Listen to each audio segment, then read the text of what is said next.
So anyway, from Norm, I drove my 73 MG the other day and it ran great. It's been running well. Tried starting it later in the day, started briefly and then died. And then it would not start or even fire. I've changed the fuel filter. It has spark. I checked the timing. That's good. It will start with starting fluid, but then dies. The spark plugs are dry. What do I try next? Well, a 73 MGB, 72 through 74 US spec cars all have HIF carburetors. And there's a line that goes from the front of the front carb to the rear of the rear carb and over to the charcoal canister. If for some reason the car, if the carburetors overflow, you can get gasoline in the charcoal canister, and that in turn can cause a vacuum in the float bowls, and the car will starve. It won't run. So the easy thing to do, because that's what I keep saying, you do the easiest, cheapest, simplest stuff first. Take off the line that goes from the front of the front carb to the rear of the rear carb. Take those off the carburetor and just try it. See, does it work? So that would be something easy to do. And then if it does work, and by plugging them back in, it doesn't work, it means that something's up with the charcoal canister or hoses that go to it. And if you have a low spot in a line that goes from the carburetors over to the canister, that low spot can get fuel caught in it, and that can cause a vacuum. There's lots of weird stuff that can happen. I just talked to a guy the other day whose carburetors overflowed real badly. He had gasoline coming out of the anti-run-on valve, and then his car ran really poorly afterwards. It was a 77B. Maybe he had dual carbs on it. And I said, look, take the hose that comes off the bottom of the charcoal canister, pull that off, put your lips around it, do not inhale first, and blow through that hose. Sometimes there's a great big slug of gasoline or who knows something inside that hose. I had one guy out of Chicago who complained he had an Inca B. I can't think of his name, long time ago. And he said, I said this last week, I think too, every time he went around a left-hand corner, the car would kill. Right-hand corner is no problem. And it would restart instantly, run perfectly until he hit a left hand. Again, the car would kill. And it turned out there was a slug of fluid down inside that hose that would cause the positive crankcase ventilation system to plug up temporarily. It would put a vacuum on the carburetor, and it just killed it, stopped it dead. So anyway, so that's something to try. Now, sometimes there is no fuel in the carburetor, but if the fuel pump's working, and how do you know if the fuel pump's working or not? You can take the line off the carburetor, put it into a can or a bottle, turn the key on, best that you standing there and have your associate turn the key on, and it should be pumping 1 pint per minute, not in front of the fuel filter, because the fuel filter can plug up. After the fuel filter, right where it goes into the carburetor, should be pumping 1 pint per minute. So if it's doing that, then you should have gasoline inside the carburetors. There's stuff that can go wrong inside there too, but usually not between one run and the next 15 minutes or 4 hours later. After a couple of years, the floats can stick closed. There's all kinds of stuff that happens. That's what I do. Try that. Okay, great. Thank you. Yeah, where are you? In East Lansing. Oh, looks nice behind you. Well, that's the 4-H. Go State. Go State. That's the 4-H Children's Garden where I work. All right, that's cool. My dad graduated from Michigan State in 1941, MSc at the time. Yep.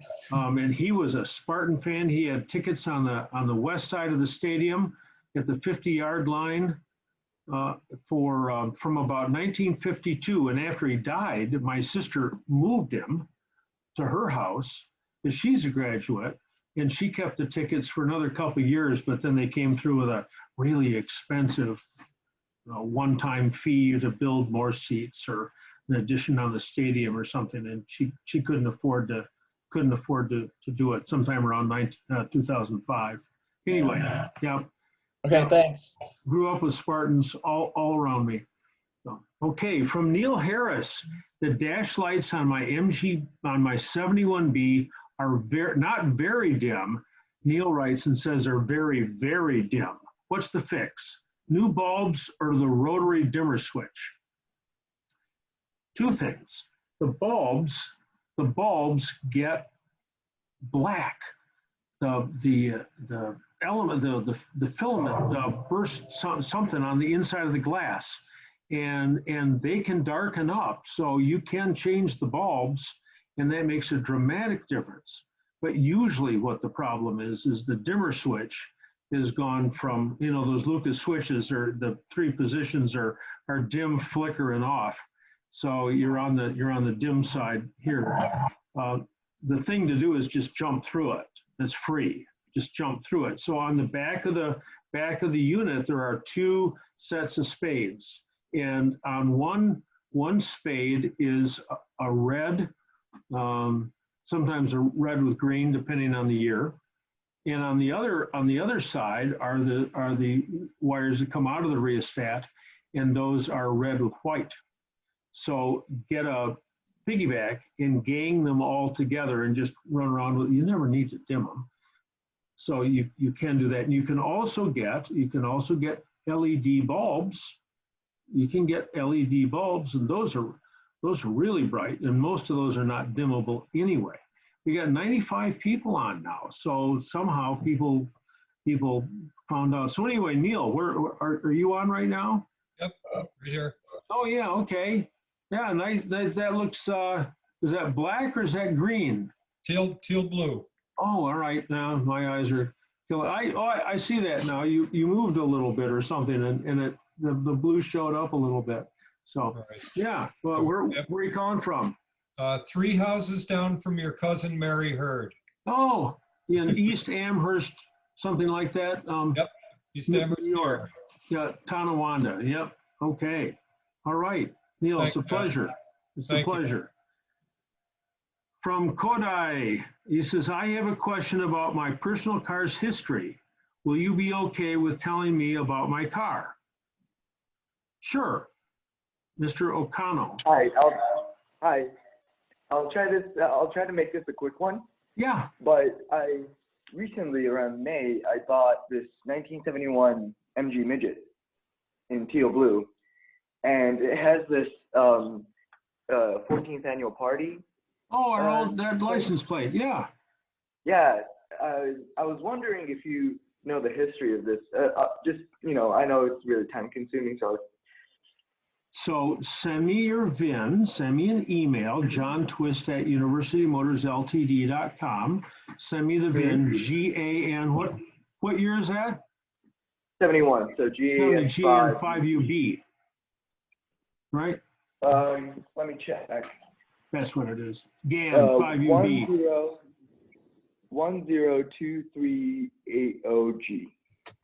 10238. 0G. Say again. 10238. 0G.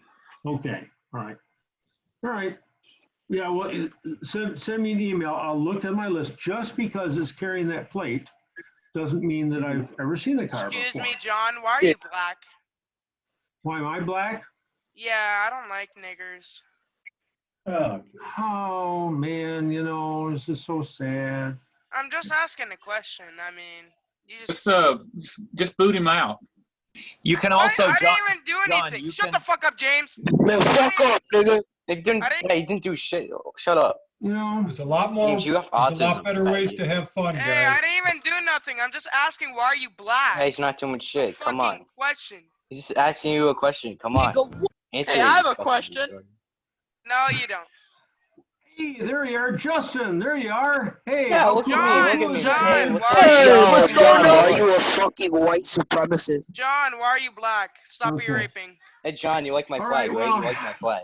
My flag's Excuse really me, nice. John, My why are flag's your nice. granddaughter black? Why is your We're granddaughter gonna have to. black? We're gonna have to. This. to do this. John, why is your granddaughter black?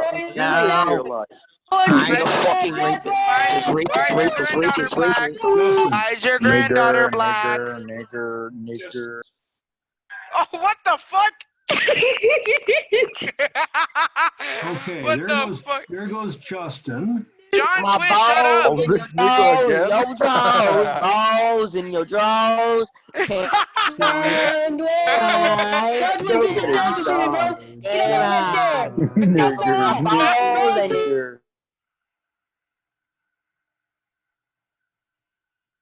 Hey, it's quiet on my end.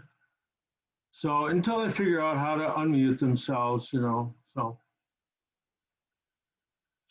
So anyway, oh boy, so anyway, Mr. Kodai Okano, send me an email and I will, I'll look that car, but just because I saw it, or just because it's got that plate doesn't mean that,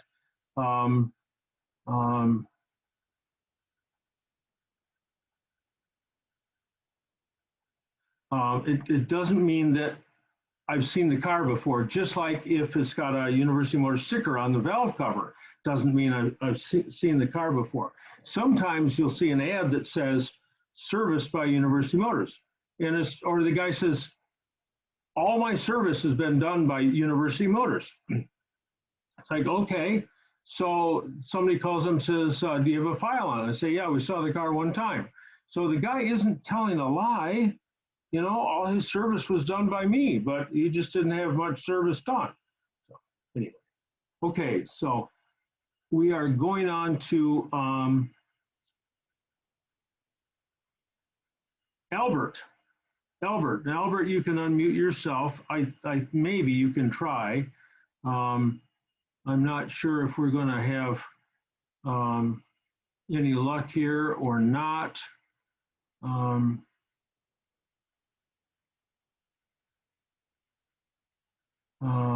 I don't know if we're going to have any luck here or not. Just a minute here.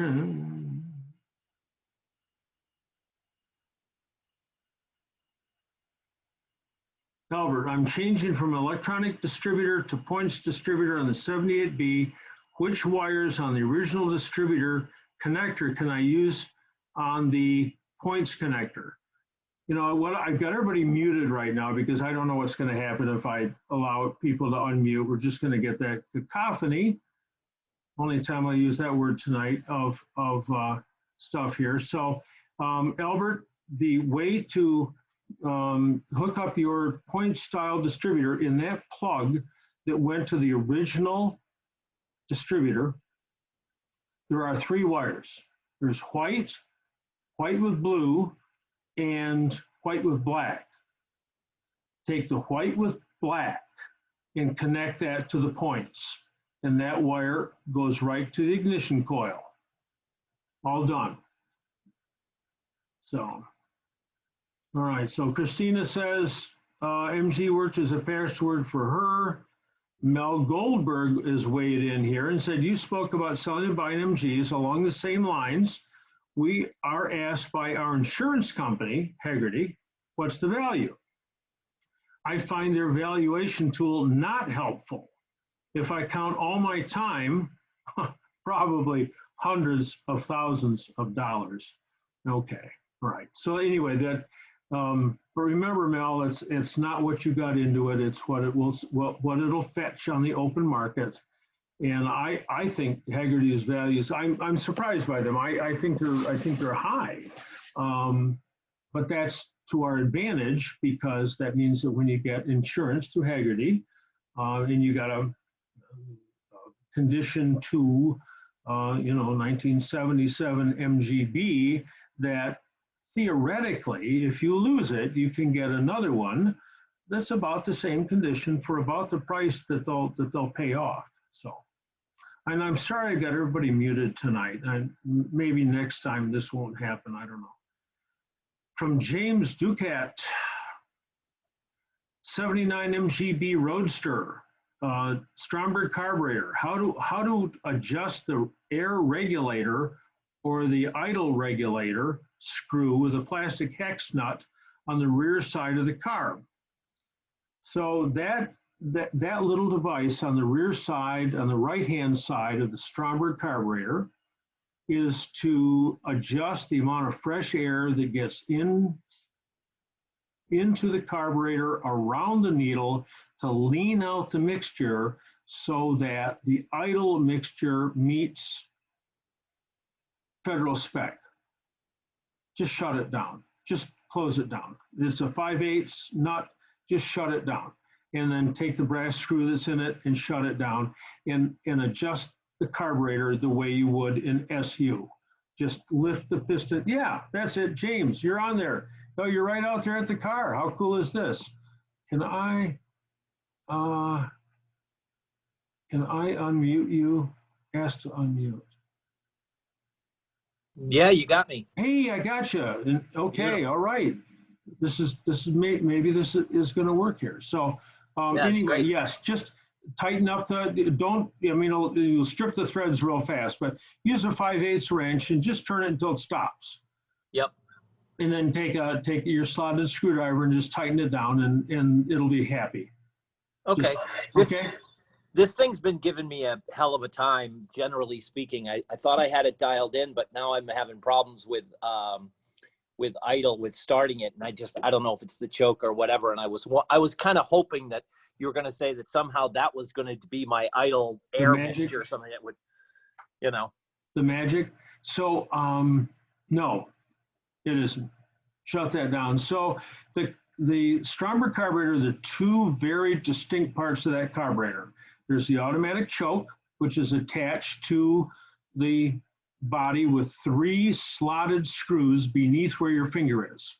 Yeah, I gotta replace that one. Yeah, That one's that's the heat mass. That's the heat mass. But these down here. Those These down there. here. Okay, those down there. So what sometimes I'll tell people who are having trouble with their Stromberg, I'll say, take those 3 screws out and pull that automatic choke right off the carburetor.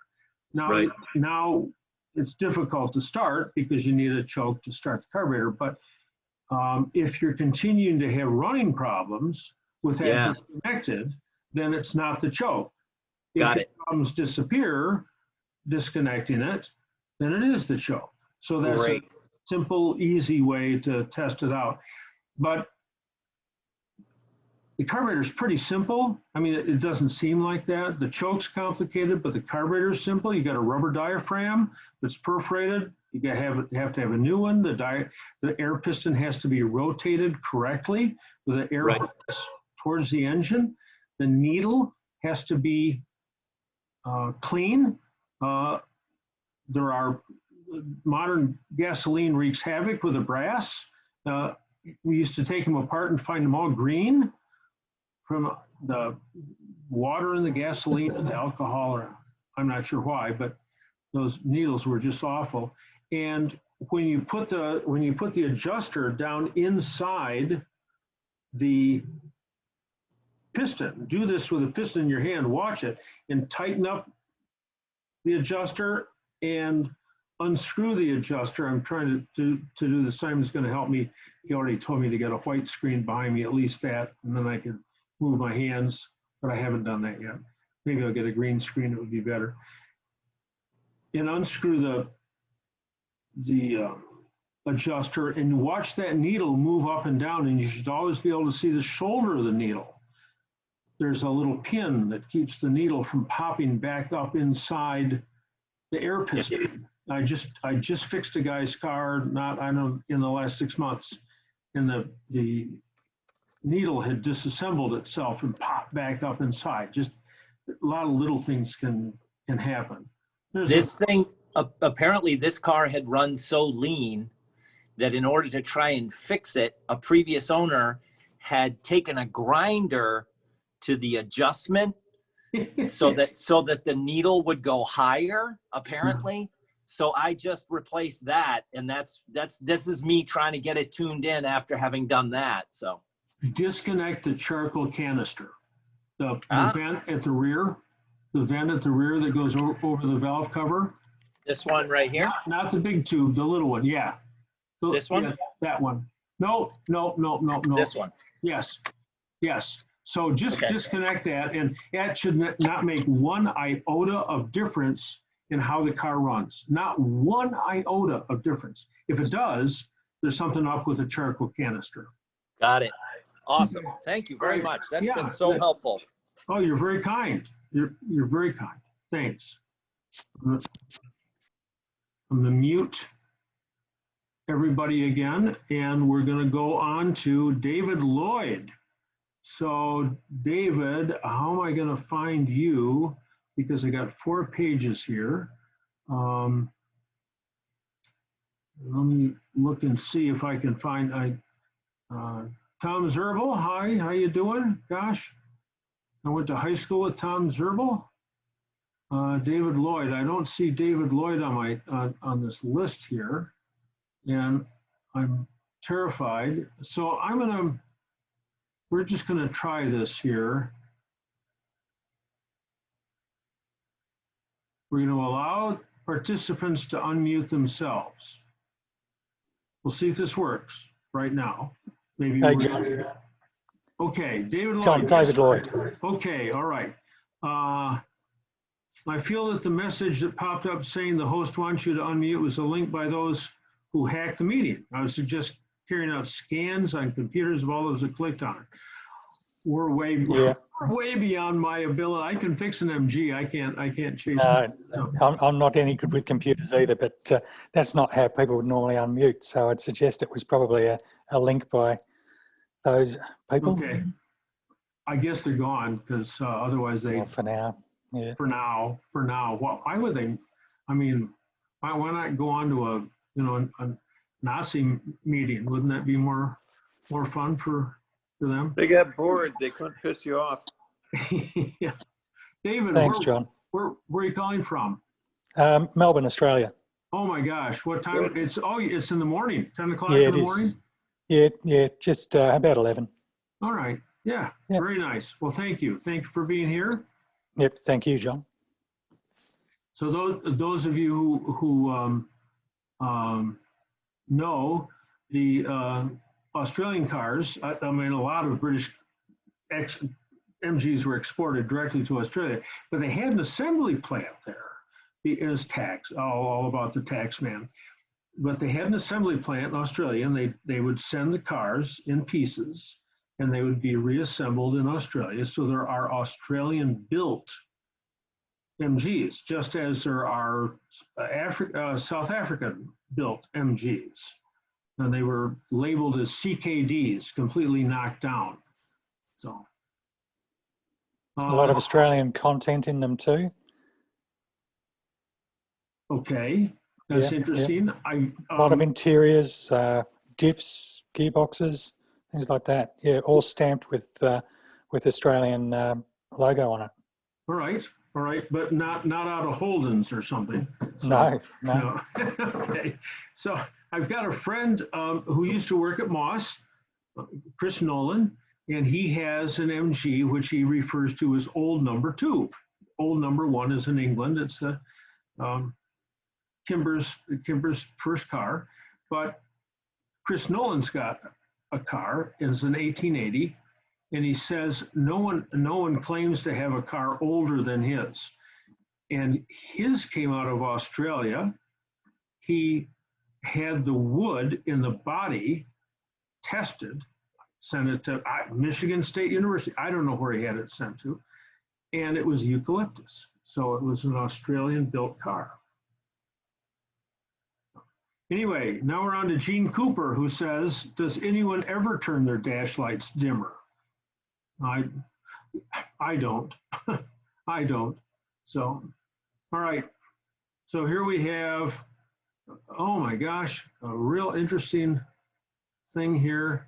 So here we go from D. Sylvain. You can unmute yourself if you're on.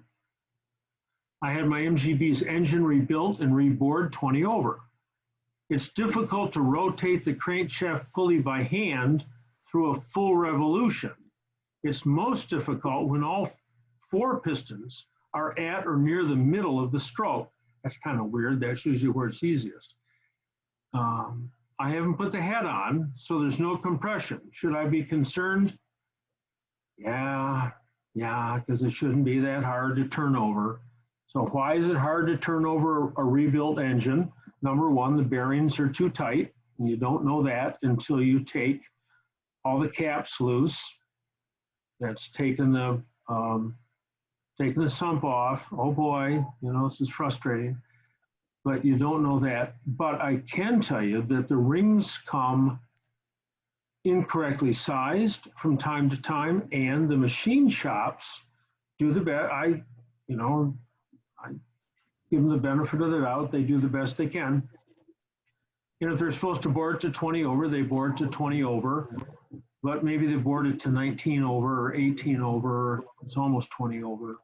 Or maybe the rings are a little too big. But I know several of the engines that I've built recently, the rings are too long, and the rings come up, and there's only like 1/1000th of an inch of a gap, which is no problem until you start to run the engine, and the rings heat up, and then they get tight, and the engine develops a whole lot of internal friction. So the ring gap should be much larger than they ask you in the workshop manual. It should be up at around 16 to 18 thousandths of an inch. All right. So the only way to tell that is to take the pistons out and push the rings, each ring, down that bore and push it down maybe that far in the bore with the piston. So you're going down straight, you're not cocked on an angle, and then measure the end gap. And of course, if the end gap is too narrow, then you've got to open it up with what? A ring gap grinder. Those are pretty handy, but you can use a straight file. It's just tedious. So yes, you should be able to spin the engine over with not by hand, certainly not by hand, but if you put just a normal ratchet on the front end with a 1 5/16 socket, you should be able to spin that engine over by hand. All right, John, can you hear me? Yes. Okay, yeah. Thanks, John, for answering the question. But by the way, the D on there should be Dave. Okay. Okay, but anyhow, yeah, I got this back from the shop, and there was the shop has done, or at least the older fellow in the shop has been working on MGs for a long time. But turns out he wasn't the one who did the work. And when I say turn it over by hand, grabbing the pulley, there's no head on this, so no compression, and it binds every time the pistons are midway up the cylinder, which you're saying that isn't where it should be tight. It should be tight on the top and bottom. Now, maybe I'm thinking of when you got the compression in there. Yeah, I can turn this with no compression, barely with my hands. By hand? Well, no, that's okay. But if you put a wrench on it and you get a torque wrench, of course I get the background here, but you get a normal 12-inch ratchet, you should be able to spin it by hand with no problem. Or with is it back in the car yet, Dave? Unfortunately, yes. No, but it's not. No, it's not. No, it's. I don't even have the motor mount secured yet. I just thought I'd give it one more try on the crank. When I say turn it by hand, I can turn it with a ratchet. Okay, you're fine. You're fine. I can put a short ratchet and I can feel it tighten up as it goes around. When I say by hand, I mean literally. No, you're okay then. There's no problem. You can hook up your starter motor. You can spin it with a starter motor and watch the pistons, go up and down, and watch the oil come out of the rear hole over on the driver's side, over on the left-hand side where it comes up and oils the rockers. So yeah, I don't have any oil in it yet, so I'm not going to be, right. won't be doing that. But it just made me nervous with this, You know, the idea that I think it would spin even easier than that, but if it's saying ratchet, yeah, I can turn that with a ratchet, no problem. So there's a lot of wear that occurs right after you start up the car. We still have 105 people on here. We just lost somebody, but 104, which is pretty amazing considering what happened the first time around there. What started to happen here. Anyway, there's a lot of friction in the beginning, which is why you change the oil at 500 miles, because everything scrapes together and wears in, and so I think you'd be all right, Dave. Yeah, this is dry, so there's no oil film in there to provide any lubrication. Yeah. Okay. All right. Thank you, John. Where are you, Dave? Besides upstairs in your bedroom? How could you tell? I'm in Dartmouth, Massachusetts. Okay. All right. Yep. Yeah. Okay. Well, hey, thank you. Thank you very much. Thank you. I'm going to mute everybody here. We're going to go down to Angel A. Oh, yeah. Well, that's right. Okay. We got all kinds of wonderful stuff here from all kinds of wonderful people. Here we go. Here's I pronounce this Serena, but it's Serena. Not sure I got that right. Anyway, I had my B's engine rebuilt and rebored 20 over. Oh, wait. Oh, yeah. All right. This is somebody else who's got, oh my gosh, there is so much crap on here. I'm trying to go through here. This interesting, someone's taken a lot of time to put little dots in here. Obviously it's downloaded, but we've got all kinds of people and the N word is even misspelled. So we're dealing with a real high group of people here. Let's see, I gotta come down through the chat. Oh my gosh.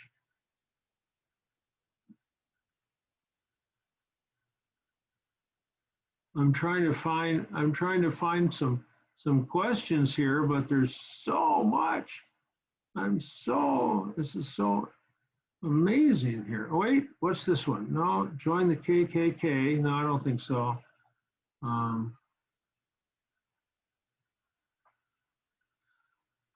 Here we go. Here's a real one, and I'm sorry that I've skipped over some. There's a lot of stuff in there from Mike's iPhone. So Mike, you can unmute yourself. I'm rebuilding a motor for my 79B. I'm boring it 60 over. I'm looking to increase the compression. My question is, how much can I take off? How much can I deck the top of the block and still be safe? Well, not much, because that piston comes right up and touches the top of the block. So you can deck the block only to make sure that it's flat, but I wouldn't do it any more than that. And you've got to use a straight edge after you do that, after you put the crank and rods and pistons back in, to make sure that the pistons don't come above the deck of the block. So unless you have to do it, I wouldn't do it at all. You can work with the cylinder head and remove metal from the cylinder head to increase the compression. I can't give you, if you take off 10 thousandths, you reduce the combustion space half a cc. I don't know what that is. You can calculate it by making an outline of the combustion chamber and doing the math from that. I use graph paper and count the little squares, and you can do that. But you can, if you get the head ported, people say ported and polished, but the polish really doesn't do much. If you get the cylinder head ported, especially the exhaust, so you can get the exhaust gases out of the inside of the engine, you can go up to 11 to 1. And for every half point of compression, you get about 5 horsepower. Now you can't go up to 20 to 1 and get 1,000 horsepower or something. That there's a point of diminishing returns. But you can get 10.5 to 1, 11 to 1, and as long as you can get the heat out of the cylinder head. And then, of course, you got to get a cam that's going to give you the airflow that you want at the time that you want it. So the first thing you've got to decide is where are you going to drive the car?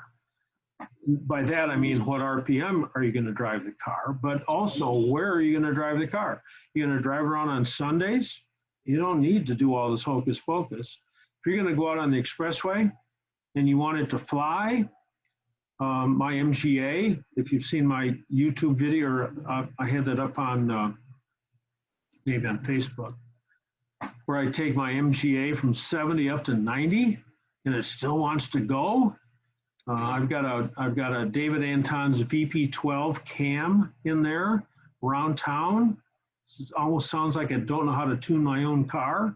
You can't get something for nothing. So if you have a lot of power on the top end, you don't have power on the bottom end.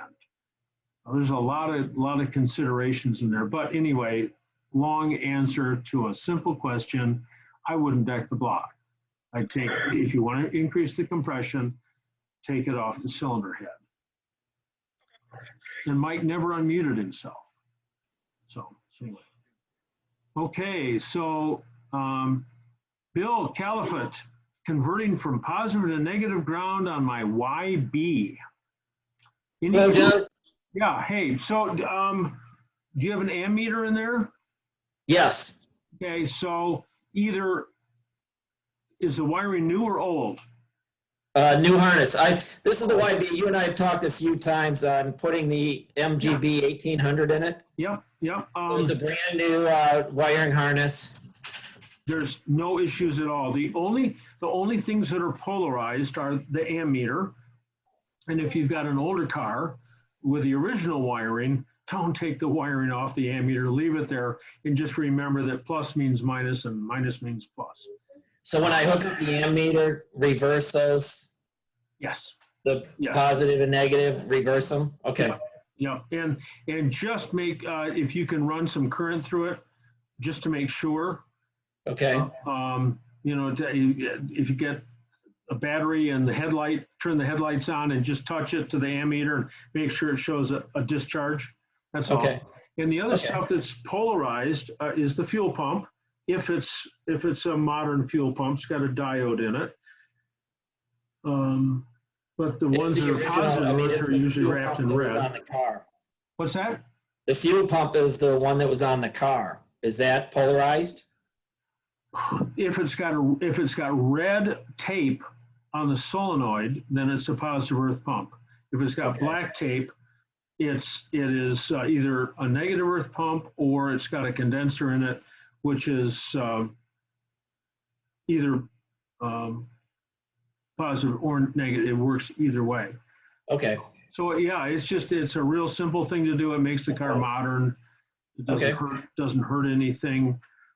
And I had somebody try to tell me one time that the reason that Austin Healey's had so much corrosion between the fenders and the body was because they were positive earth. And I said, dude, it's because it's steel and aluminum. You get electrolysis. No, there's not one whit of difference one way or the other. So, and you're gonna put an alternator on this, or are you still running the generator? No, I have an alternator on it. All right. Okay, then you're all set. Yeah. Okay. So it's just the ammeter. Great. That makes it easy. Yep. All right. Thanks. Appreciate it, John. Okay. So Kodai Okano is asked, where can I get touch-up paint, aerosol paint for Harvest Gold? I don't know if Moss still sells it. I know they wanted to sell it. They were having trouble because different states have got different rules. And the one that's got the biggest rule is California. So it was difficult for them to sell any kind of spray paint. The best thing to do is take the car to a paint shop, to a paint supply store, have them shoot it with their gun, and figure out how to mix up the paint that matches your color, not Harvest Gold, not what someone thinks Harvest Gold was, not what Harvest Gold was in 1973, but what your car is today. And then they'll mix up some paint and it'll be close. It won't be perfect. If you want it perfect, take it to the body shop, and then they'll make it perfect, but that's a couple decimal places, right? I mean, you're not gonna get out of there for under $100. So Yeah, a couple of members in the chat did recommend that, as well as PPG. So I'm gonna try the body shop first. okay. Yep. Thank you. All right. Yay. Thank you. From Dave's iPhone. How do we ask John a question? What's the formality for this event? It's not formal. Just ask. So, say, all right, from Adam Lombard. Hi, John, 53YB. Hey, Bill, there's another guy here. So anyway, had a great long run, 200 miles each way to a show in Central California on a hot day in summer 2019. She used more oil on the way home. Still runs great. Do X-Pags have valve guide seals? No, not originally. Anything else I should check other than the compression test? The compression test won't tell you anything. So why do you burn oil? And why do you use oil? Why does the car use oil? First of all, it leaks it. If it leaks it, you're going to see it in the garage. It doesn't just leak on the expressway and then stop leaking when you're driving down your street and cease leaking altogether when you drive in your garage. Whatever's been leaking has been undercoating or rust preventing the undercarriage of your car, and when you drive in the garage, it's going to drip all over the place. So the first reason that it uses oil is because it leaks. The second reason is that it burns it. So you say, well, I don't see any smoke out the back end. Well, you can burn through a quart of oil in a couple of 100 miles and you won't see any smoke at all, zero. So the three reasons that you burn oil: one, the inside of the engine is pressurized. Now this just doesn't happen much with a T-type because you've got an oil draft tube that's as big around as your thumb that allows the air to get out, unless that's plugged up. I was talking to a guy in California a couple of months ago, and it's just this bizarre thing, and it was plugged up, and so the whole inside of the engine was plugged up and couldn't vent, therefore it was burning a lot of oil. The next reason is valve guides. If the valve guides leak, then it puffs oil after a long deceleration or after sitting at a stoplight, because you've got this enormous manifold vacuum on deceleration and idle. It'll suck the oil down between the valve stem and the valve guide, and it'll settle into the inlet system, and then as soon as you hit the gas, it'll fog you. But it does this after a period of high manifold vacuum. So you can say, well, now I know what the problem is. It's the valve guides. It's hardly ever the valve guides. It's almost always the rings. So you determine it's the rings through elimination. There's no way to test it except by elimination. That said, you can buy umbrella oil seals for your X-Bag engine. I don't know if I've got the number or not. Let me look in my tech book, which everyone wishes I'd reprint, which I haven't in a long time. And let me just look and see if I got the valve guide seals in here. But you can buy Felpro valve guide seals and put them on. They're umbrella seals. Do I have anything in here about them? No, sorry, I don't. Let me just look here.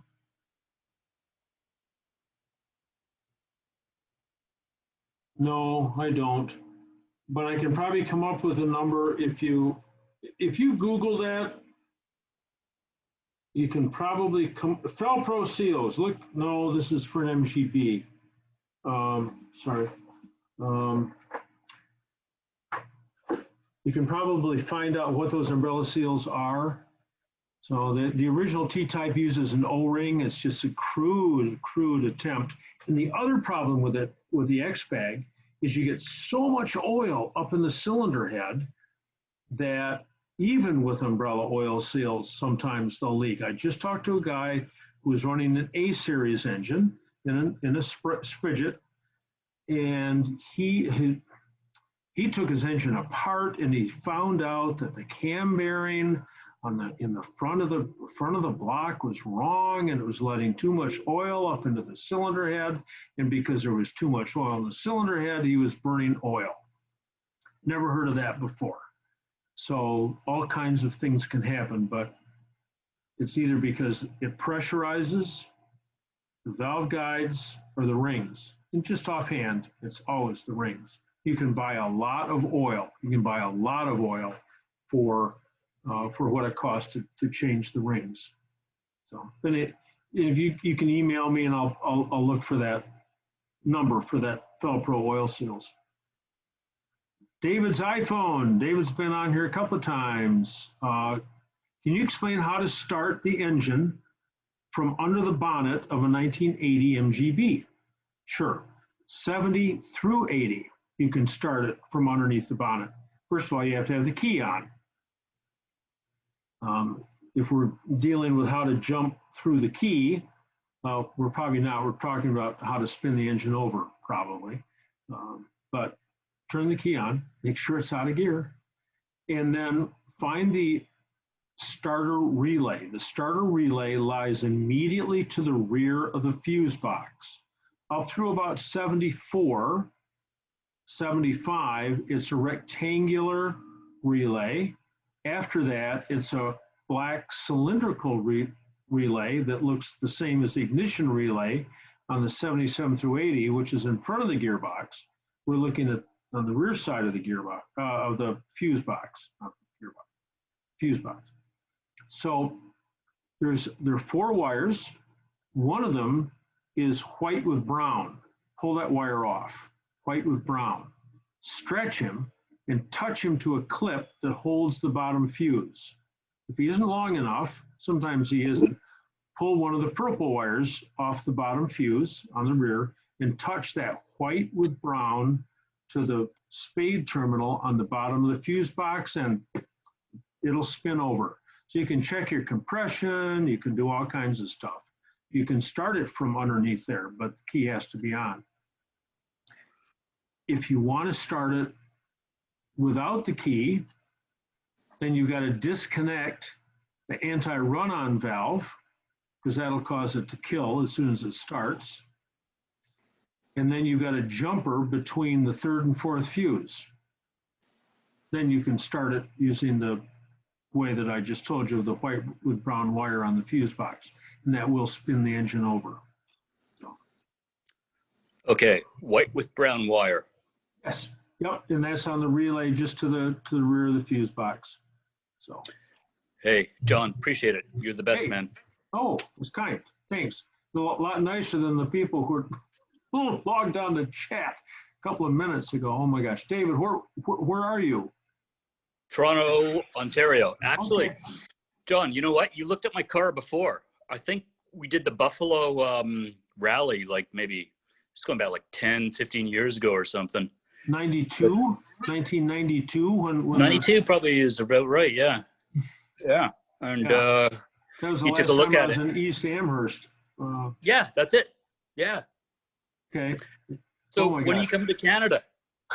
When are you guys gonna open the border? You know. So. For you, I'll put a word in. Okay. Yeah, you know what? The Toronto Club, you know, the live wire was John Rosenthal and Peter Mittler, and John, of course, is passed on. But every other year, every 3rd year, he always, you know, wanted to have a seminar and invited me up, and it was just gangbusters. It was always fun, and it was always difficult to find a shop.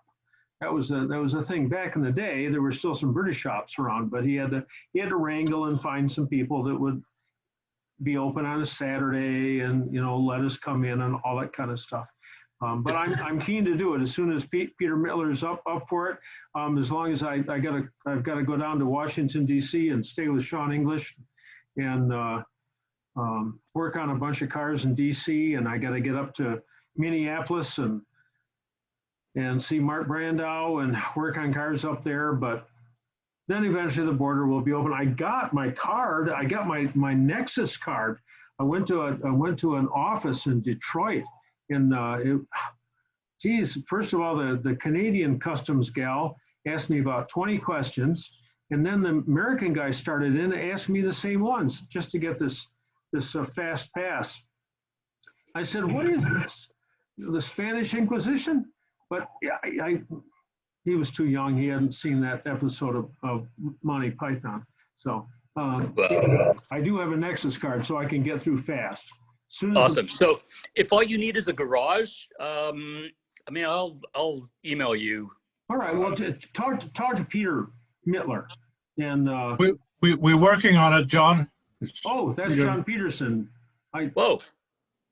Yeah. Okay. So That's cool. We are looking at it, John, and we'll see what happens when we're able to. Yeah. Okay. Sounds good. Yep. Thank you. Thank you. Thank you. Welcome. It's always a pleasure. Yeah. Thanks a lot. I love coming to Toronto. It's just it's always such a pleasure up there. It really is. Hey, so anyway, hey, thanks a lot, maybe guys. you should consider moving up here. Nah, I'm a patriot. I can't quit my country, not yet, so so anyway, hey, thanks a lot, guys. Thanks, man. John. Yes. So I just mute, somebody just said John, and I muted somebody. I didn't mean to cut you off, but. Well, let's try it again. Okay. John, Bruce McMillan. Yes. Follow-up question to your jumping. I Yes. tried doing that this weekend. Yes. Pulled the white brown, put a little extender on it, turned the ignition, 79B with a 67 high compression engine. And, went over to the fuse block, hit the lower one, the fourth on the rear, got a spark, engine did not turn. Put the wires back together, went out, had a beer, came back 3 hours later, turned the ignition back on, the car fired. Well, it just proves that. Got a bad ground? It just proves that alcohol is essential to working on these vehicles. Yes, but you have to drink it, not use it for cleaner. Yeah. It doesn't make any sense to me at all, but the starter motors do get flat spots. And usually when you get a flat spot, it doesn't spark, it just doesn't do anything. So white with brown from the starter relay should spin the engine over. That's its function. You weren't coming from the front relay. The one on the right is your face, looking over. So No, the rear relay. Yeah, okay. And the rumor mill from my 1984 decades to experience with MGs is put the damn thing in gear and push it. Just get it off the flat spot and then try it again. Although, when you push the car, the starter motor doesn't turn. I know. But that always seems to fix it. I don't know why. I don't know why. I've had people tell me that. I said, well, you're not turning the starter motor. Well, it worked then. But the old timers will tell you that if you take a fully charged battery, and put it on a concrete floor, the concrete will suck the electricity out of the battery. I mean, come on. I get a little bit of science behind me, a little bit. And I know that a concrete floor cannot suck electricity out of a battery. But if you put a battery on a concrete floor, it goes dead. So tell me what happens, There's strange. Anyway, I do appreciate it. And like I said, went out, had a couple of beers, actually one old speckled hen that I still hadn't spotted. Went out, said, oh, to hell with it. Cranked it and it fired. The next thing was going to be a hammer tapping it. Well, hammers, when I first got involved with MG so many years ago, I thought, I'm going to have a hammer in the shop, but I'm going to have it behind a piece of glass with one of those signs that say use in emergency only. But as it turns out, you use it for everything all the time, and not just one hammer. You've got to have a bunch of hammers. So yeah, hammers are really handy. So anyway, where are you, Bruce? I'm down in a little town called Wycomico Church, Virginia. Used to be a member, still am, of the MG Car Club, Washington, D.C. Center. Okay. About 140 miles down southeast of them. Okay. So anyway, I appreciate what you're confirming, which is basically crank the sucker and it may start. If not, buy a new starter. Clean the terminals.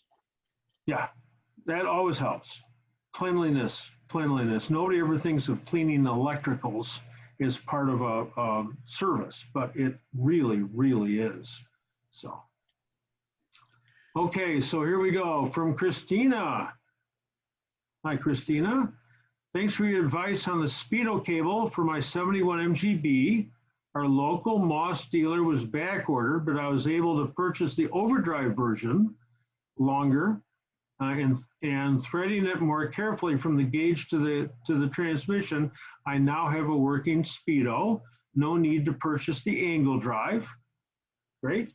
My MGB passed its safety test, so it can be licensed in the province to which we both moved. Oh, you moved back, you were in New Brunswick or someplace. You got the license plate on the front of your car. Now, you're the librarian. You're not unmuted, but you're nodding, so okay. All right, yeah, okay. I'm also investigating insurance through Haggerty, but that would be, I no idea. I mean, some insurance companies have trouble doing business in all 50 states, let alone jumping an international border. So what does your license plate say? I couldn't remember. You need to read. You need to read. I was trying to remember that, and yeah. And it's actually Alberta. Well, okay. Because Alberta doesn't require you to have a plate on the front and the back, just the back. So. I'm writing this down. That's why I'm, okay. All right. Thank you. Thank you. And you just moved back into the GTA, right? That's Something correct. like that. Yep. Yeah. Okay. Well, hey, tremendous. I'm glad that Speedo thing was all you were able to help. So that's Well, great. I've got my fingers crossed that it's going to last, because as you know, I've chewed through 2 of them. You know, after having one that lasted, I don't know, from for about 20 years, in the last year I've chewed through 2. But this one seems sound, and it's actually giving me a good reading. So I'm very positive about this. Good. But the key thing is, you know, I can live without a Speedo cable because my tachometer works great and I can make the calculation. But for some reason, it's one of those things you need to have in order to get the car safetied here in Ontario. So now that it's passed, it doesn't have to work again. Exactly. You've hit the nail on the head.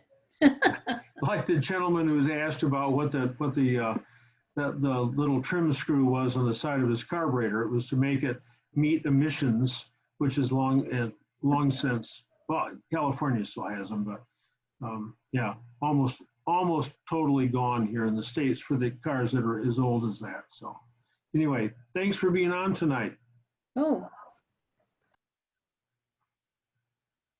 Okay, so now we're going to Mike's iPhone. One more question. As for the head on my 79, how much power would I gain swapping a large valve head onto it? None. None. Nothing you can measure, nothing you can feel. You can feel a change of 5 horsepower, the butt dyno. You can feel that, but it's not measurable. It just isn't it's not an issue, and you can always put larger valves in your old head. Just take it to the machine shop and tell them you want to put the larger valves in your old head, and they'll put in valve seats that will accommodate the larger valves. So Adam Lombard, hey John, I unmuted you, but you couldn't hear me. Thanks for the info on the YB. I think the downhill theory makes sense as the trip north on the 101 is a long climb and the return is downhill. Well, hey, who knows? Okay. And Mike Grogan from Arizona says, I love the hat that Mike is wearing, the Phoenix hat. So I'm only looking at the people that I'm talking to here, so I haven't seen Mike in the Phoenix hat. So here we have Dora. For tech meetings, you can try Napa Automotive locations. They host training sessions for me quite often. So Dora, are we talking about Canada now? Is that what it is? Dora, are you there? I see Dora, but I don't see anybody, and Dora's walked away. Doesn't that figure, you know? So anyway, if I see Dora, come back up. So anyway, Adam Lombard, by the way, John, we're excited to have your daughter moving into our area. I hope she joins up with the Southern California MG Club. Thank you. She's going to use her 73 MG BGT as primary transportation. I'm going through every single part of that vehicle because the last thing a dad wants to hear from a daughter 2,000 miles away is, my car quit. So I'm trying to get it all set up, and anyone who's in Southern California can email me so I can give her your name, and I'll get her hooked up with a Southern California club, or she will herself, I'm sure. All right, so here's someone, Mike, who's explaining why batteries go dead when you put them on concrete, when they used to have glass in them, but now they're better on concrete. Okay, glass in a battery? Okay. But he has asked a real question here, mild road cam versus fast road cam. Remember that the cam works in a range. It might work from 80 to 800 RPM. I don't know what cam that would be. It might work from 800 RPM to 2000 RPM.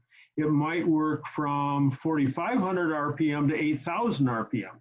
You've got, before you buy the cam, you've got to decide what kind of driving you're going to do. That's the trick. That's the trick. There are about 75 MGB camshafts. If you email me, I'll send you a list of them. And they're organized by their duration. And they start off at about 200, maybe 218 degrees. And they end up at about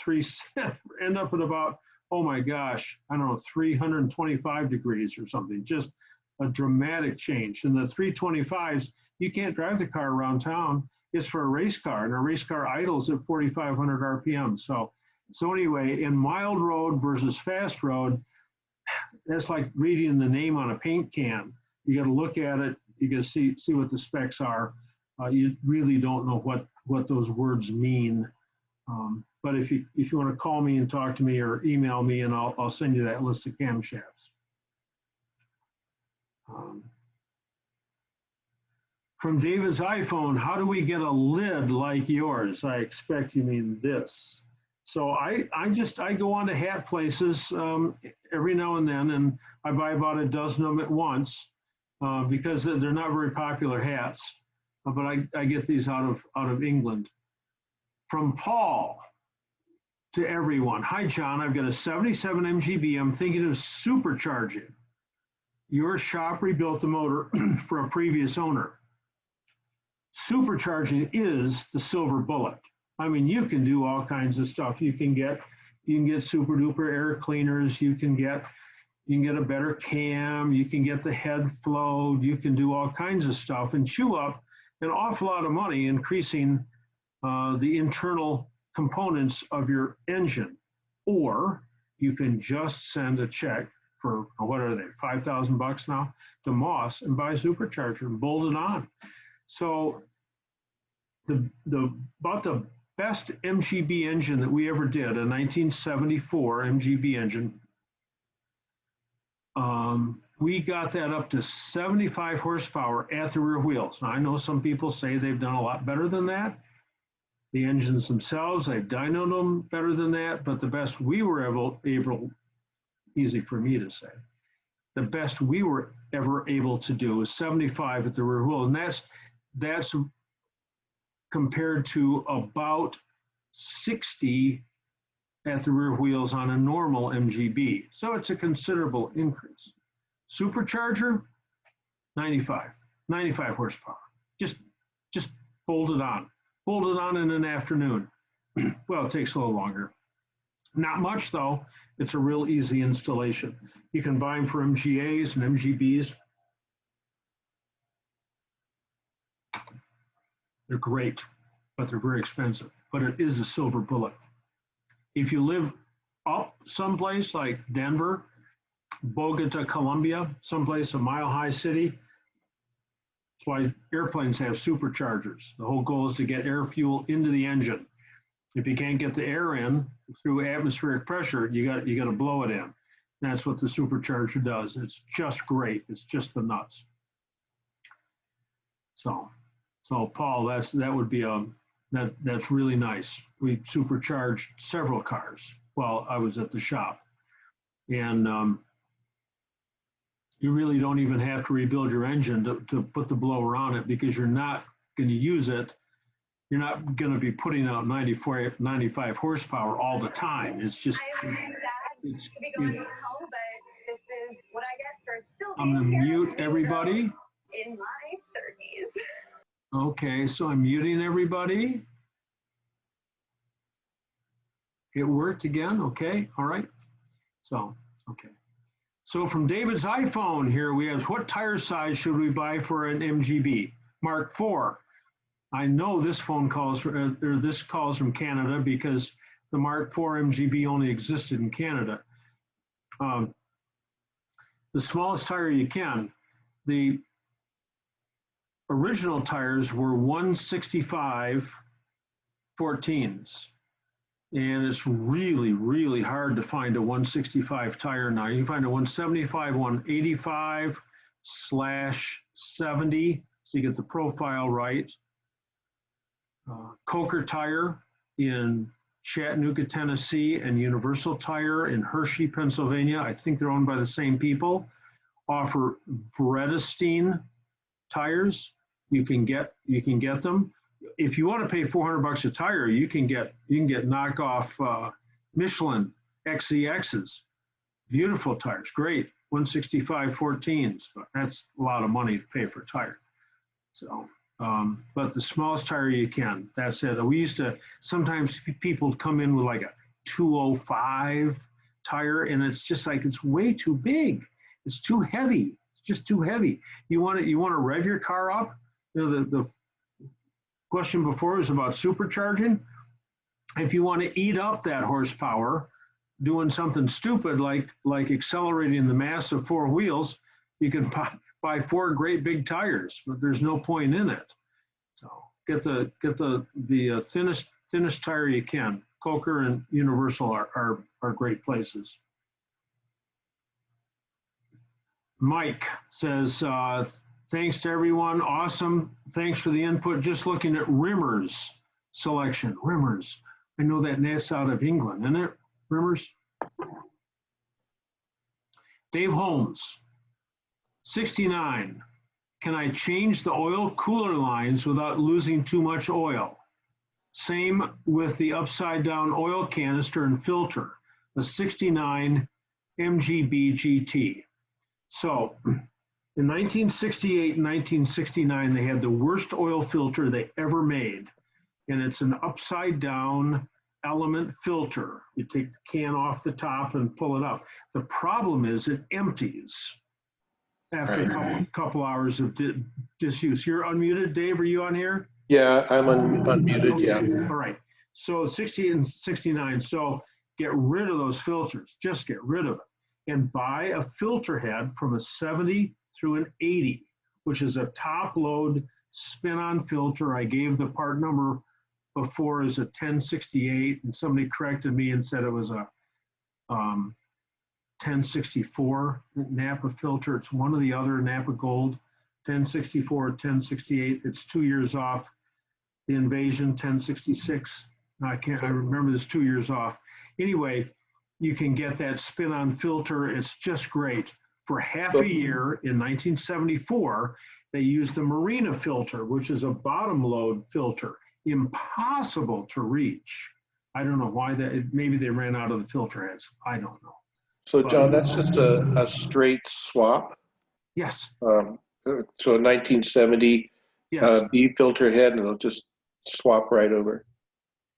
You get out your 3/4 inch wrench, and you undo the 1/2 inch 13 bolt that holds the filter head up into the block, and you take that filter head off. Well, you take the oil cooler line off first. You put the oil filter head on it, and you put the oil line on it, and put the filter on it, and spin it over so you get oil pressure before you start it, which is hard to know on a 69 because you got that electric gauge, which usually isn't very accurate, right, to say the least. That's another really great thing you can do someday. When you got the steering column out, it's not easy to do. You take the steering column out and go up behind the dash and pull that electronic oil gauge off there and replace it with a 72 through 76 oil pressure gauge in the capillary line and so forth. And then you get the actual true pressure in a mechanical gauge. Okay. They tried that electric gauge. It just doesn't work well. So Very good. Now, the oil lines, those rubber hoses are all rotted. I can just pull those off. I won't lose a lot of oil. I won't have to drain no, the that's stuff. not the issue. The issue is you'll ruin your oil cooler when you try to pull them off the oil cooler if you're going to change the line. So this is the advice.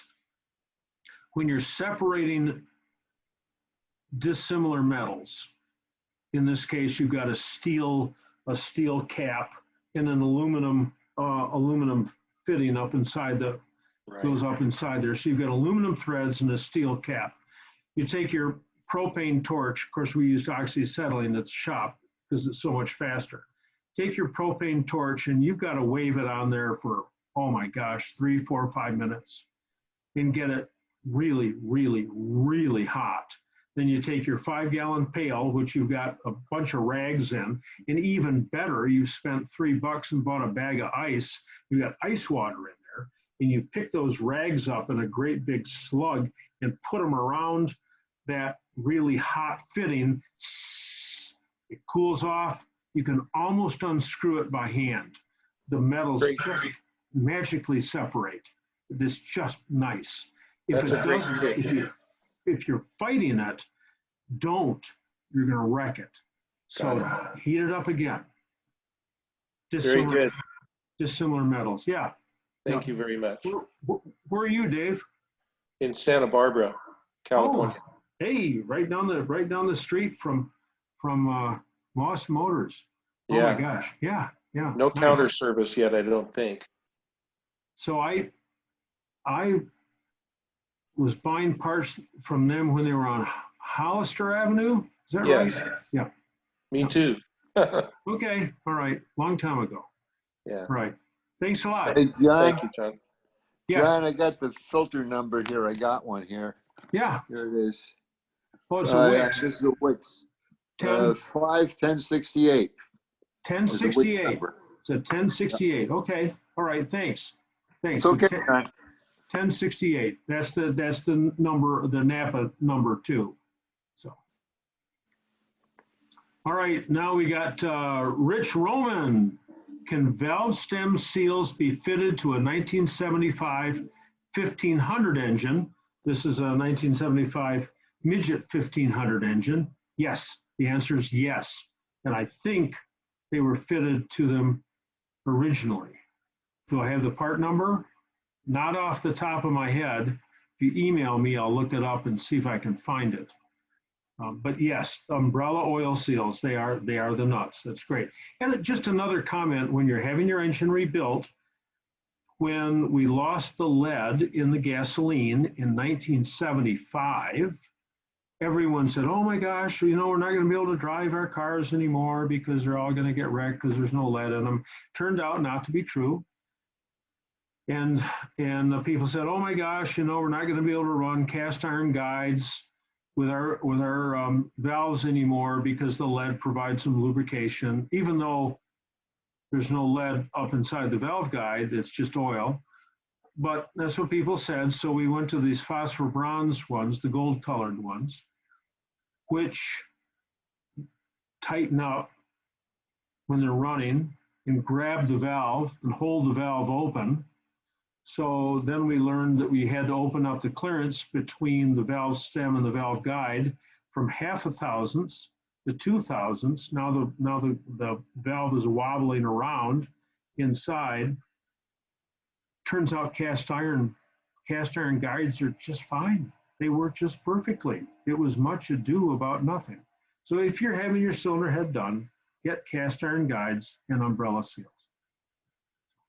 Rich, you're going to have to email me and see. I got so distracted on our first time around. We still got 102 people on.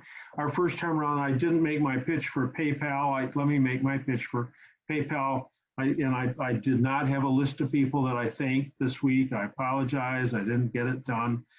I still have people from back in June and May who donated, and I have your names. I just haven't got them on the list yet. But if you go to my website right up here, there's gotta work backwards and hit the PayPal button on my website and make a donation. I will forever be grateful. So anyway, that's what I had to do. So from Mike to everybody, another question. I just emailed you about the breather tube you mentioned earlier, but I was wondering if I should have a breather on my 5-bearing later engine that's in my 64B.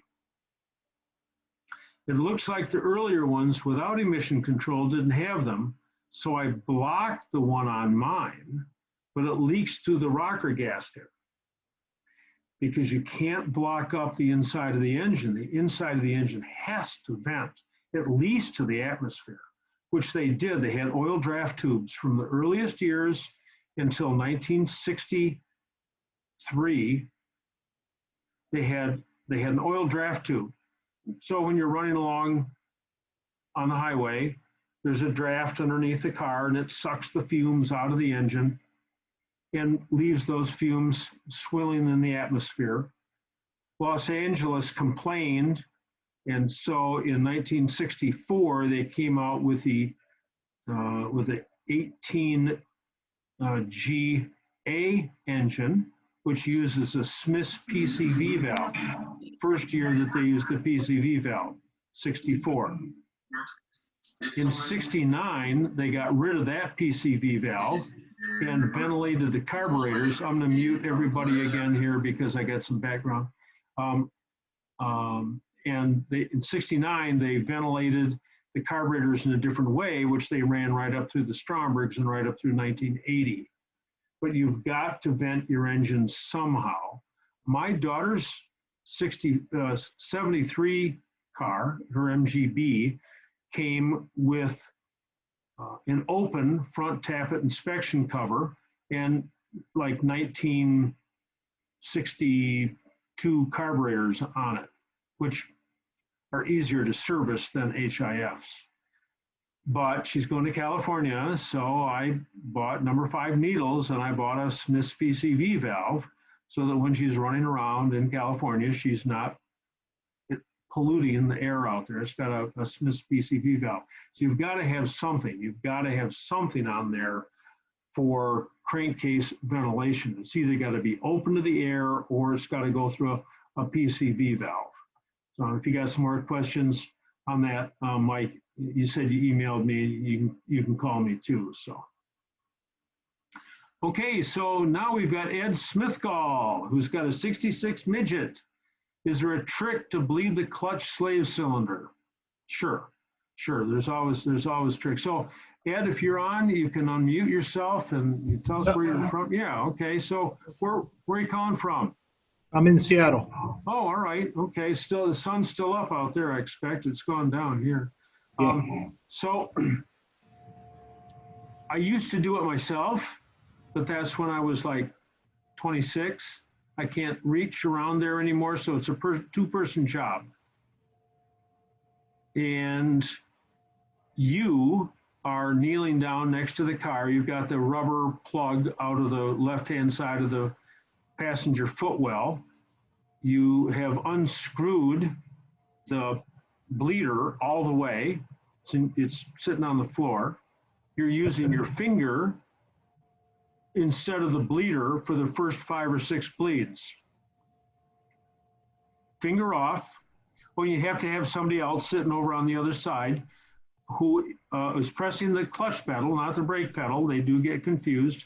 And remind them that they're not making an emergency stop. They don't have to jam that pedal to the floor like they're trying to save their life. Just push it to the floor. Otherwise, you're going to get some fluid on you.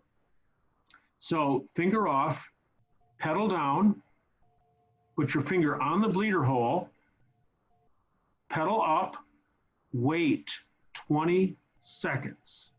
I will say that slowly because I want to be emphatic about it. 20 seconds. 1, 2, I'm not going to do all 20 seconds. 3, 4, 5. At the end of 20 seconds, pull your finger off, pedal down, finger on, pedal up, wait 20 seconds. After 5 or 6 bleeds, you'll get a lot of gurgling of fluid trying to come out, or fluid is coming out. At that point, screw the bleeder back in, tighten it, pedal up, crack the bleeder loose, pedal down, close the bleeder, pedal up. Don't repeatedly hit the clutch pedal. That all it does is aerate the fluid. If you're using silicone fluid, oh my gosh, you got to be so slow and so careful because that stuff aerates in an instant. Yeah. No. You got a new master cylinder, new slave on that. What's the scoop?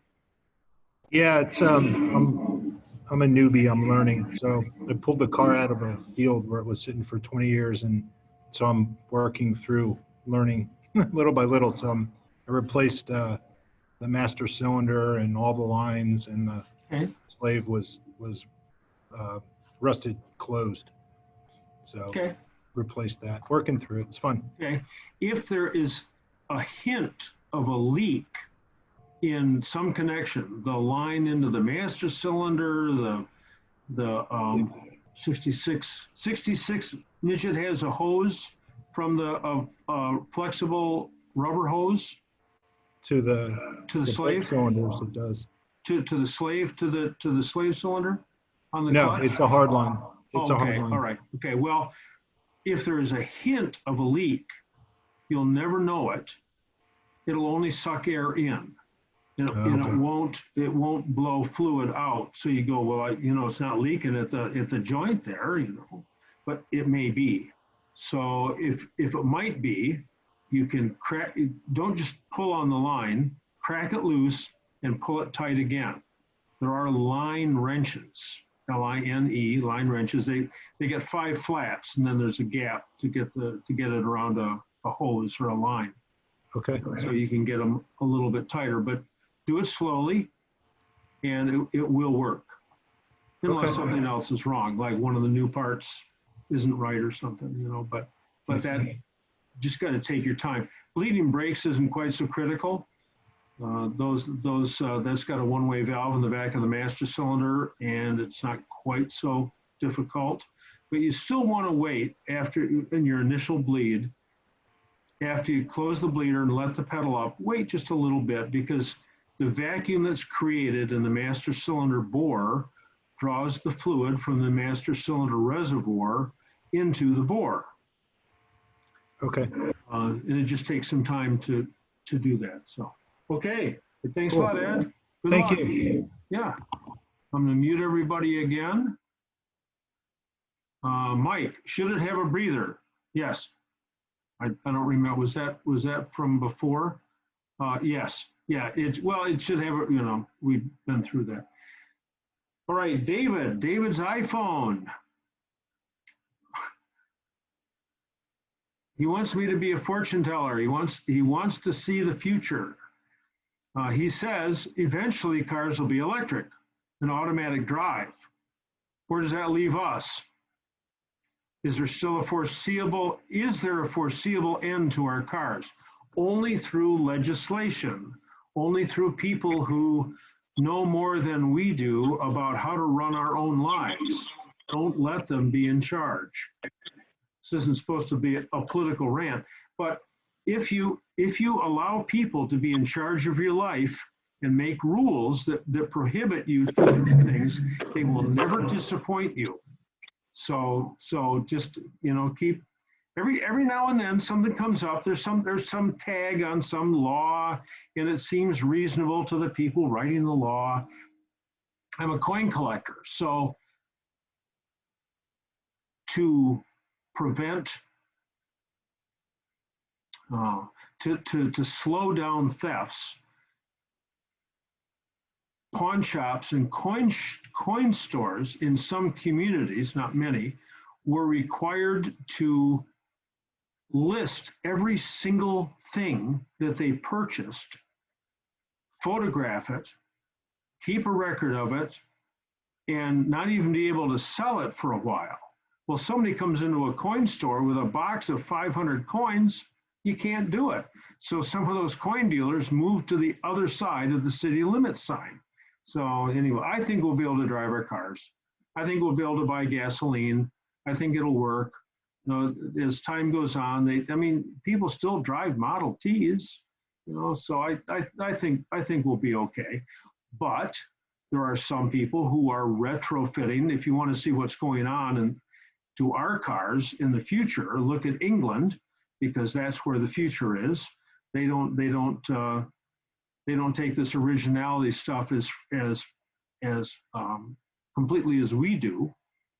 And there's all kinds of people, trying electric cars. Mark Brandau had an electric midget, but 20 great big storage batteries in the boot, and it had a range, I think, of maybe 40 miles.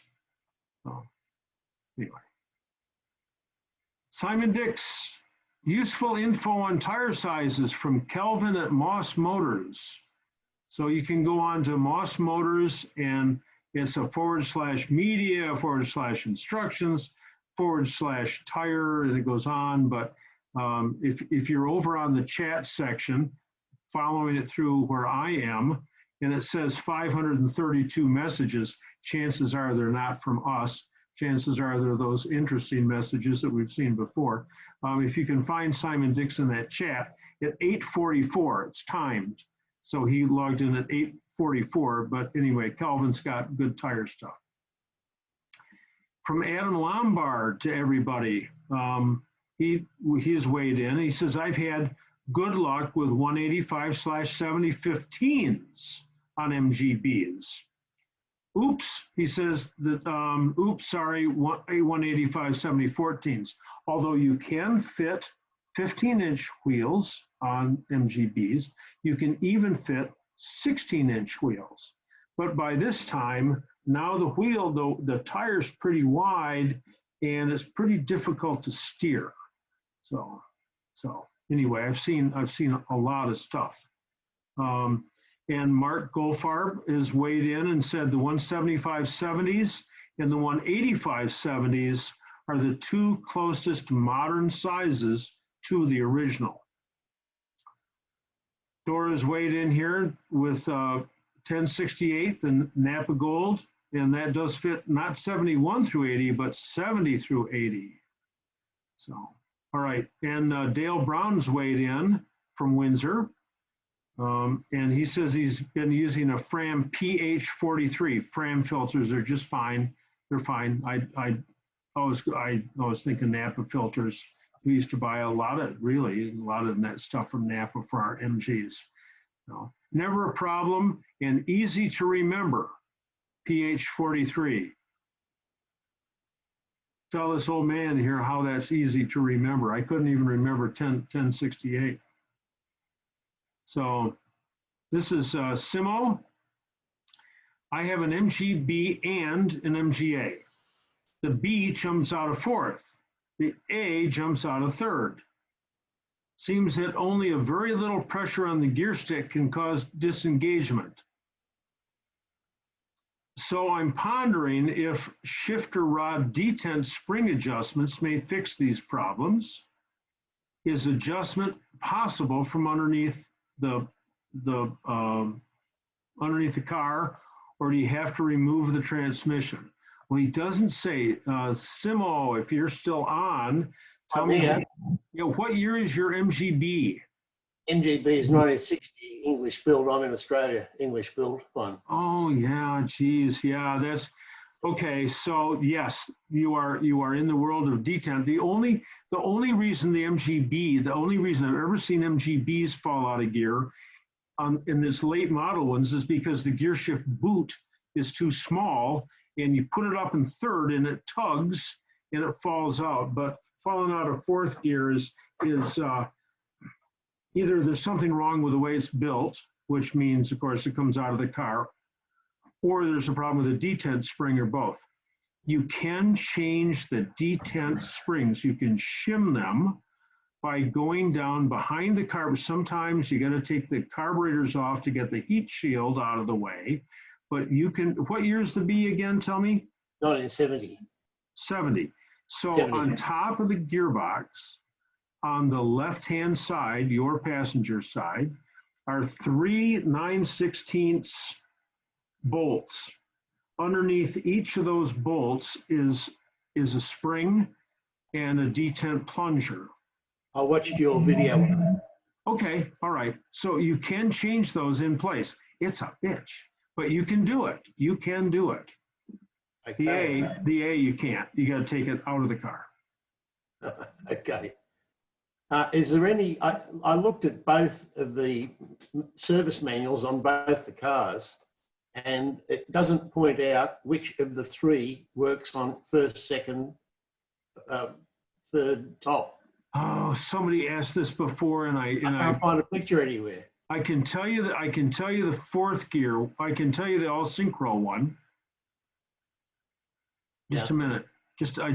Let me just think that the MGA, you've got to take the tail shaft off. I mean, you've got to take the gearbox apart to get to the springs, and something else is going on there anyway.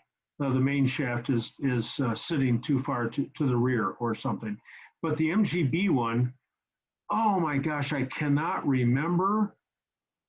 Send me an email, and I'm going to be up at my shop on Thursday. I've got a little shop, and I've got a demonstration gearbox, and send me an email, and I'll tell you it's one of the outside ones, because the shafts are reverse 1, 2, and 3, 4. And I just don't know if the 3, 4 is towards the inside or towards the outside. I can't remember. So, but send me an email, johntwist@universitymotorsltd.com. It's up here someplace. I'm like moving the finger. Yeah, it's up right outside. And I'll be happy to answer you. And that one, it's tedious, but you can do it. Although, if you're going to shim one, just shim them all. And I don't know if your designations are the same, but I think a number 8. I think it's a number 8 helical lock washer, and you can put a couple of those down in there, and it squeezes the spring. So. Okay. Many thanks to you, John. I'll send the email. Many thanks. All right. Thank you. Thanks.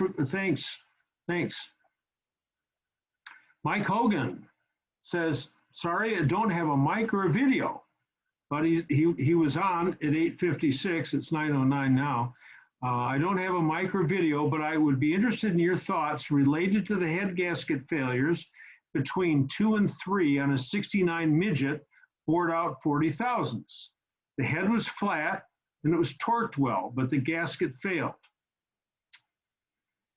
Well, you can take a straight edge and put it transverse, from the distributor side to the carburetor side once the head's off, and you shouldn't be able to get anything underneath that. There's hardly any metal there at all. Lots of engines have been bored 40 thousandths. That's not the issue. Something else is going on.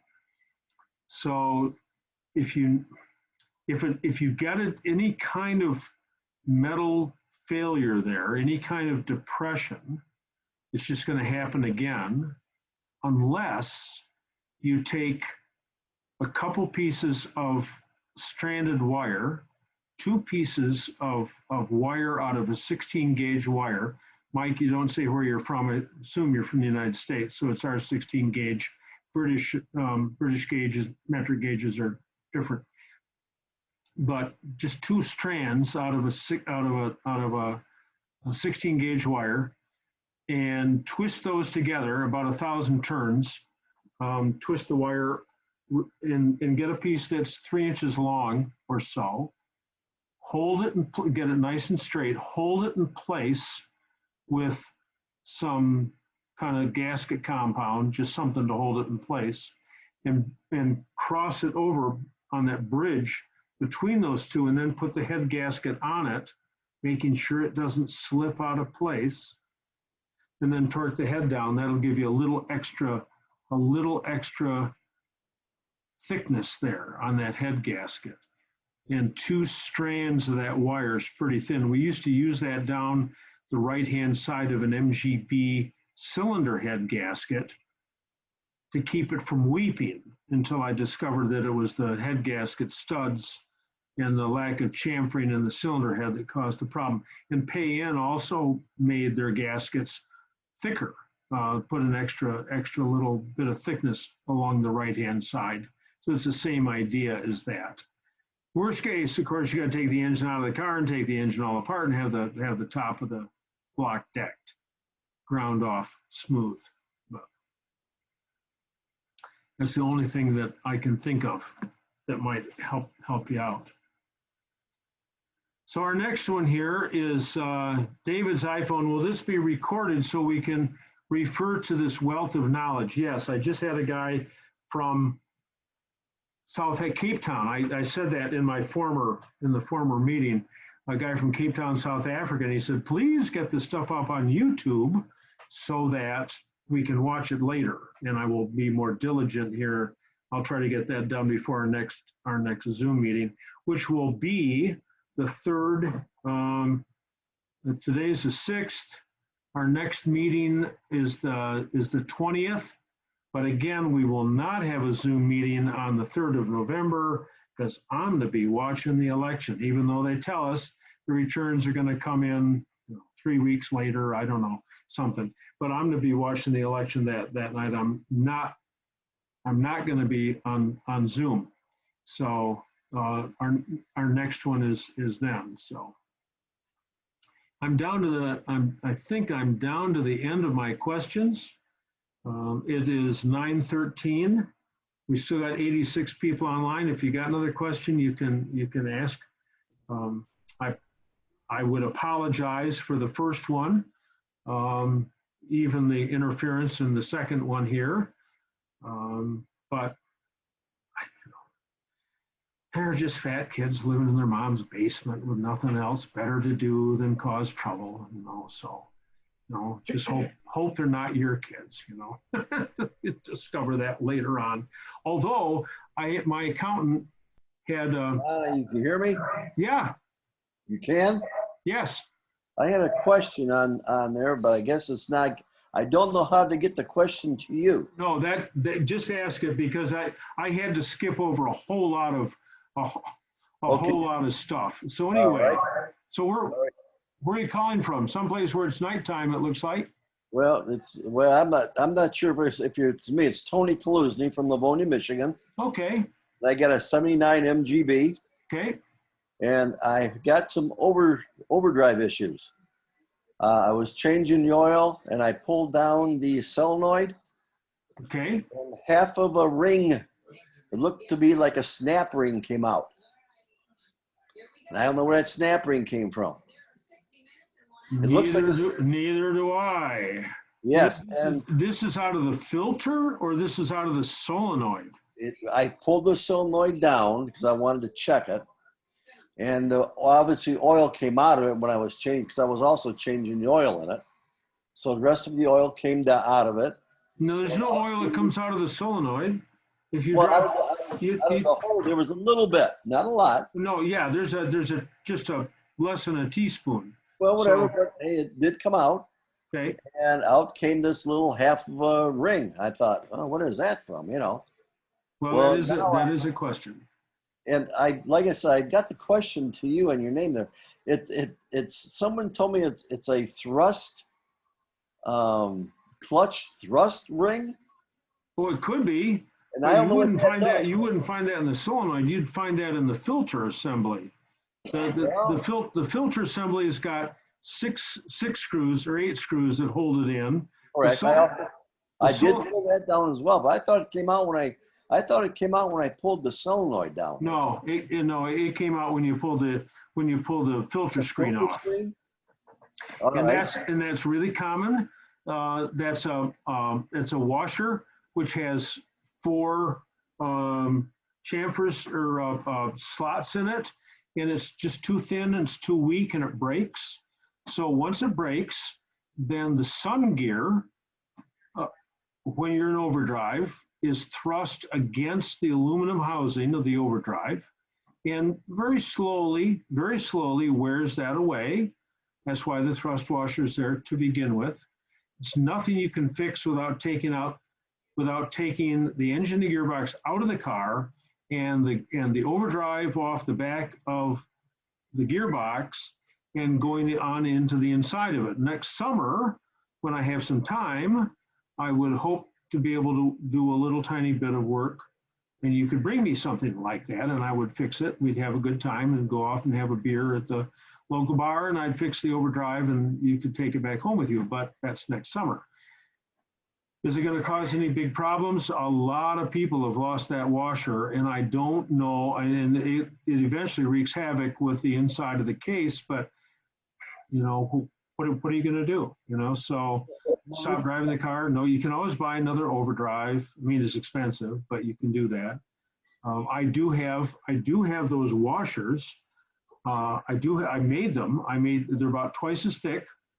I sell them for $25. I could send you one, but then the 25, it's not the $25. It's getting it into the overdrive unit. I mean, you can't get any deeper inside the car than that. So exactly, and like I said, I'm not planning on taking the engine out over the winter now. I mean, that's ridiculous on my part. So it's just something that's in there, and I don't know. I don't know of an overdrive which has failed because the sun gear is finally cut through the case. That's what I want to know. Should the overdrive still work? Yes. All right. See, the overdrive now does not work. In fact, I think I spoke to you. I was going down the expressway with it engaged. I got kind of frisky. I was going about 80, 85 with it. I turned off on my egg, went off my exit, did what I had to do, got back on the expressway, put it back in overdrive, and there was no overdrive. Okay, so once you change the oil, I've got a YouTube video up about the O-rings that you can change in there. There's some stuff you can look. Is it still apart, or is it all back together now? It's all back together. Okay. I thought maybe the oil might do the trick. The first easiest, simplest thing to do is to hold the gear lever to the right and back and towards the back of the car, towards the back, like pulling on it, and see if it works then. If it does, then it's a switch, an electrical switch. Still complicated and difficult, but at least you know what it is. If it's not that, then it still might be electrical. There's a lot of wires right underneath there. You can take the console off, comes off with the ring, the 4 screws that go around the gear shift boot, and the screw at the back of the console. Lift that out of the way, and then you can get the gear lever. You can see down into the inside there, and you can just look at the wires. If there's a broken wire, geez, fix it. If there isn't a broken wire, then it's more complicated and it's time for a test light. You can do this in the car, talking to me on the phone, especially if you've got a phone and you can FaceTime. I can look at some stuff, but you need a 12-volt test light, a real 12-volt test light. I told one guy to get one a couple of weeks ago, and he got some exotic thing with a battery in it. And I said, no, dude, like cheap 12-volt test light from Napa. You know, it's got a light bulb in it, looks like an ice pick with a wire out the end with an alligator clip on it. You know, all it does is light up when you got power. So if you got call me first, we'll set up a time and I can go through and we can check some of that electrical stuff if you don't find a broken wire. So. Well, like I said, the only thing, I will make one last comment if you don't mind, and that is, it seems to engage in overdrive when I'm deaccelerating. As soon as I accelerate, that's when it comes out of overdrive. But if I'm going 50 miles an hour, I hit the switch to go overdrive, nothing happens. I let my foot off the gas, and all of a sudden you can feel it going in overdrive. And I can tell it's in there because as soon as I hit the button out of overdrive, you can feel a difference. You can tell something's happening. Okay, so try that gear lever trick. Try pulling that gear lever back and pushing it to the right. Because there's an electrical switch in there that fails a lot. I mean, that's a common cause. That's about the only thing that I can think of. It doesn't make sense. It's hydraulic. Right. I did try that, and it still doesn't work. The only thing is on that solenoid. Is that solenoid center? Is that supposed to move freely in and out of that solenoid? Well, it does, but it does not. It doesn't move very much, but the piston inside the solenoid should drop onto the floor if you hold it vertically. See, mine does not. Okay. And right. when I had it out of the car that day, I used a 12 volt to the wire, grounded the case, and it definitely does have magnetism. And then, but the pin, that center, and it's like solid in there. Didn't move. It should be free. So just work with it. Take it back out again. You won't lose any oil, or none to speak of. Right. And work with it until it's nice and free. All right. That's what I figured. I got to do that. Okay. Do I have to drain all the oil out again, you think? No. Just take the solenoid out. Yeah.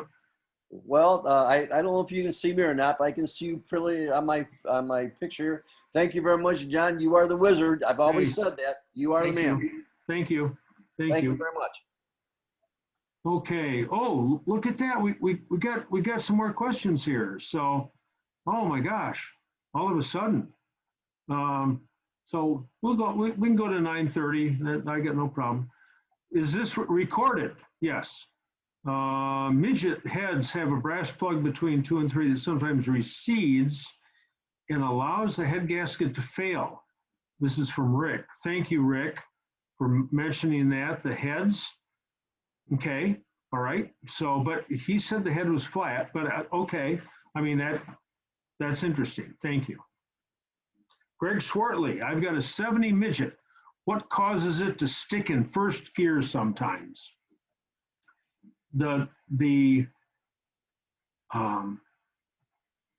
last guy that rebuilt the gearbox didn't put the pin in that's supposed to be in the first gear sliding hub. There's a first gear is got 2 parts to it. There's a sliding hub that goes on the main shaft, and then there is a ring that goes around that with the first gear teeth on it, and there are balls on that inside part, balls and springs, and when you put it in first gear,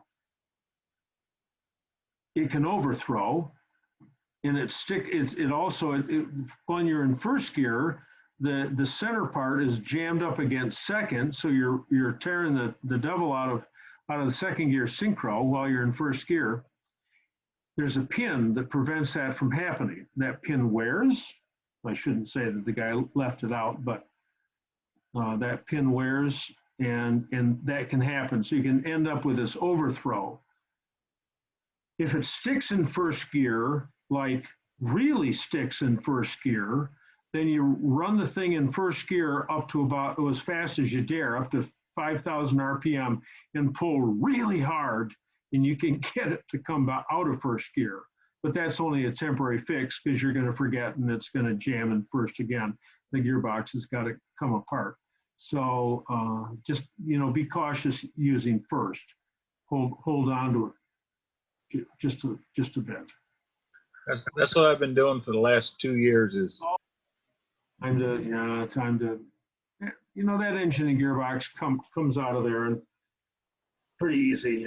That midget gearbox comes apart pretty easily. And I used to use the needle bearings from a TD lay shaft. It's got the same outside diameter, and I'd grind it down and make that pin just so it worked. And fiddle around with it a lot, just so it worked. So good luck, Greg. Okay, thanks. And Mike Grogan says ring part. Hey, Mike Grogan from Arizona, ring part. I don't know what kind of ring part. Don't know. He's still up though. It's 3 o'clock in the afternoon in Arizona. It's 9:26 here. So, Mel Schotten asks, what's the best motor oil to use in a 52? Off the shelf, easy to get, Valvoline VR1, Victor Romeo 1, high zinc oil. You pay dearly for it, but that's the best oil. That's the best oil. It's got the high zinc. It's got 1,300 parts per million of ZDDP. Castrol GTX used to have that in it too, but all the oil manufacturers dropped their ZDDP to lengthen the life of the catalytic converters. And this is old news. This is 15 years ago, and we haven't had good oil, off-the-shelf oil for our cars since. We have flat tappets. We need high zinc. So Valvoline VR1 2050. Use 2050. So Christina, Zoom has improved security to prevent Zoom bombing, but you must enable their new security features as they are not default enabled. One suggestion is create a waiting room so you vet the visitors. We did that last time, and people were out there waiting all the time, and I'm answering questions, and that doesn't work out. For me, at least not unless I get 2 people here. And then how do I know? It says Rick, how do I know? How do I know that he is a white supremacist? Well, they're not white supremacists, they're just Zoom bombers. And one suggestion is create a waiting room. And anyway, thank you very much. I will. Simon Dix is offered to help me out with this a lot. So Christina, thank you very, very much. Yeah, I've never had that happen before. It's tremendous. Tremendous. So Tom Zerbel, 9:24, that's a couple minutes ago. Now I see how to do it. I'm not sure what, probably how to log into chat. So Tom called me up, and the last time I talked to him was probably June 1966 before he called me. So Tom, thanks. Duffy, thanks. Kodai, I've got a question from a Ford T9 transmission conversion. I'm not the guy to ask. I don't know. Mark Coor, hi John. If your MGB hasn't been started in 5-10 years and you go to start it, first change the oil, and then you start it and drive it for 500 miles. Do you need to change the oil again after 500 miles? No, probably not. But if your car hasn't been started for a long period of time, like the winter, get oil pressure before you start it. Easiest way to get oil pressure is to pull the plugs so the starter motor really zings. Instead of going ba-bum, ba-bum, ba-bum, it's zzz, it's spinning.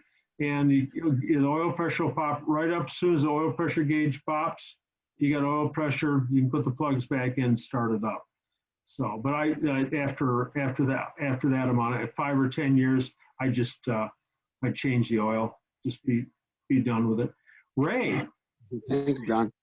Yeah. Okay. All right, Mark. That's very kind. So your MGB, Mark, that's been lying in your garage for 5 to 10 years, and you're not sure what, or you just bought it and it's been immobilized, or you're still muted, Mark. You can unmute. if you wish. Yes. Can you hear me? Yes. Okay. So I just haven't had time to work on it. Okay. I'm in Baltimore. You were in Washington. I think I talked to you once and asked if you had some time to go over a few things. And I think we just want to do some tune-ups or whatever. Yeah. But just need to get some time to be able to work on it. Send me an email. There's a guy right around DC that does a lot of work, and nice guy, and maybe he can help you out. Whatever works for you, or you want to do it all yourself, you can talk to me on the phone too, and we can get that done. Or you can wait until I'm living at Sean English's house. Hi, Sean. Which is where I usually stay when I go down there. So just stay in touch, and I usually advertise when I'm going down that way, Mark. So I'll let you know. Okay. Do you still have your shop? Do you have a small shop? Only 1,000 square feet, which is enough for my toolbox and a midget. I have the world's most patient restoration customer, and I've got to get his car done. So I'm not taking on anything else until I get his car done. Well, I've been waiting 5 years or so I'm pretty patient. Quite frankly, he's been waiting longer. It's Okay. embarrassing. Yeah. All right. Thank you very much. Thanks a lot, Mark. So in Ray's got a 77B. It was running rough, so he checked the spark plugs. The number one plug was in terrible shape. The arc was solid, no gap. So why did that happen? When I looked in the plug hole, I saw something protruding in the hole. It is metallic, and on the right side of the hole as you look at it, is it part of the gasket? Oh, this sounds fatal, Ray. This sounds like this is tough. So if your spark plug closes up, it's because something's hit it.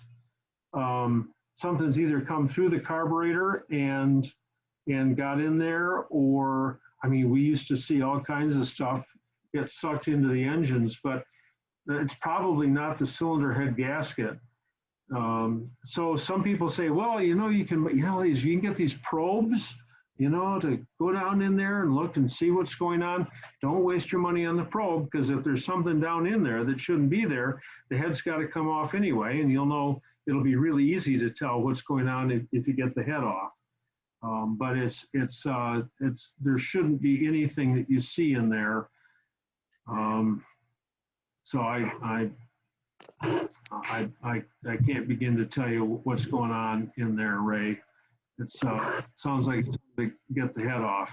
No small task, but something's up. Something's up. The cheap trick: put another plug in it, drive it till it falls out again.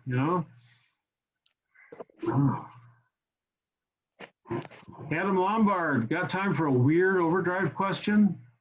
73 BGT, one time cold, will rev the motor and not go. After second time, it can't. Gear. Yeah, okay, so you condensed your sentence too much, so I can't understand. So tell me again, Adam. But I got my audio working. Okay. Anyway, yeah, so you're sitting at the line, light turns green, it's in first, let out the clutch, car doesn't really want to go.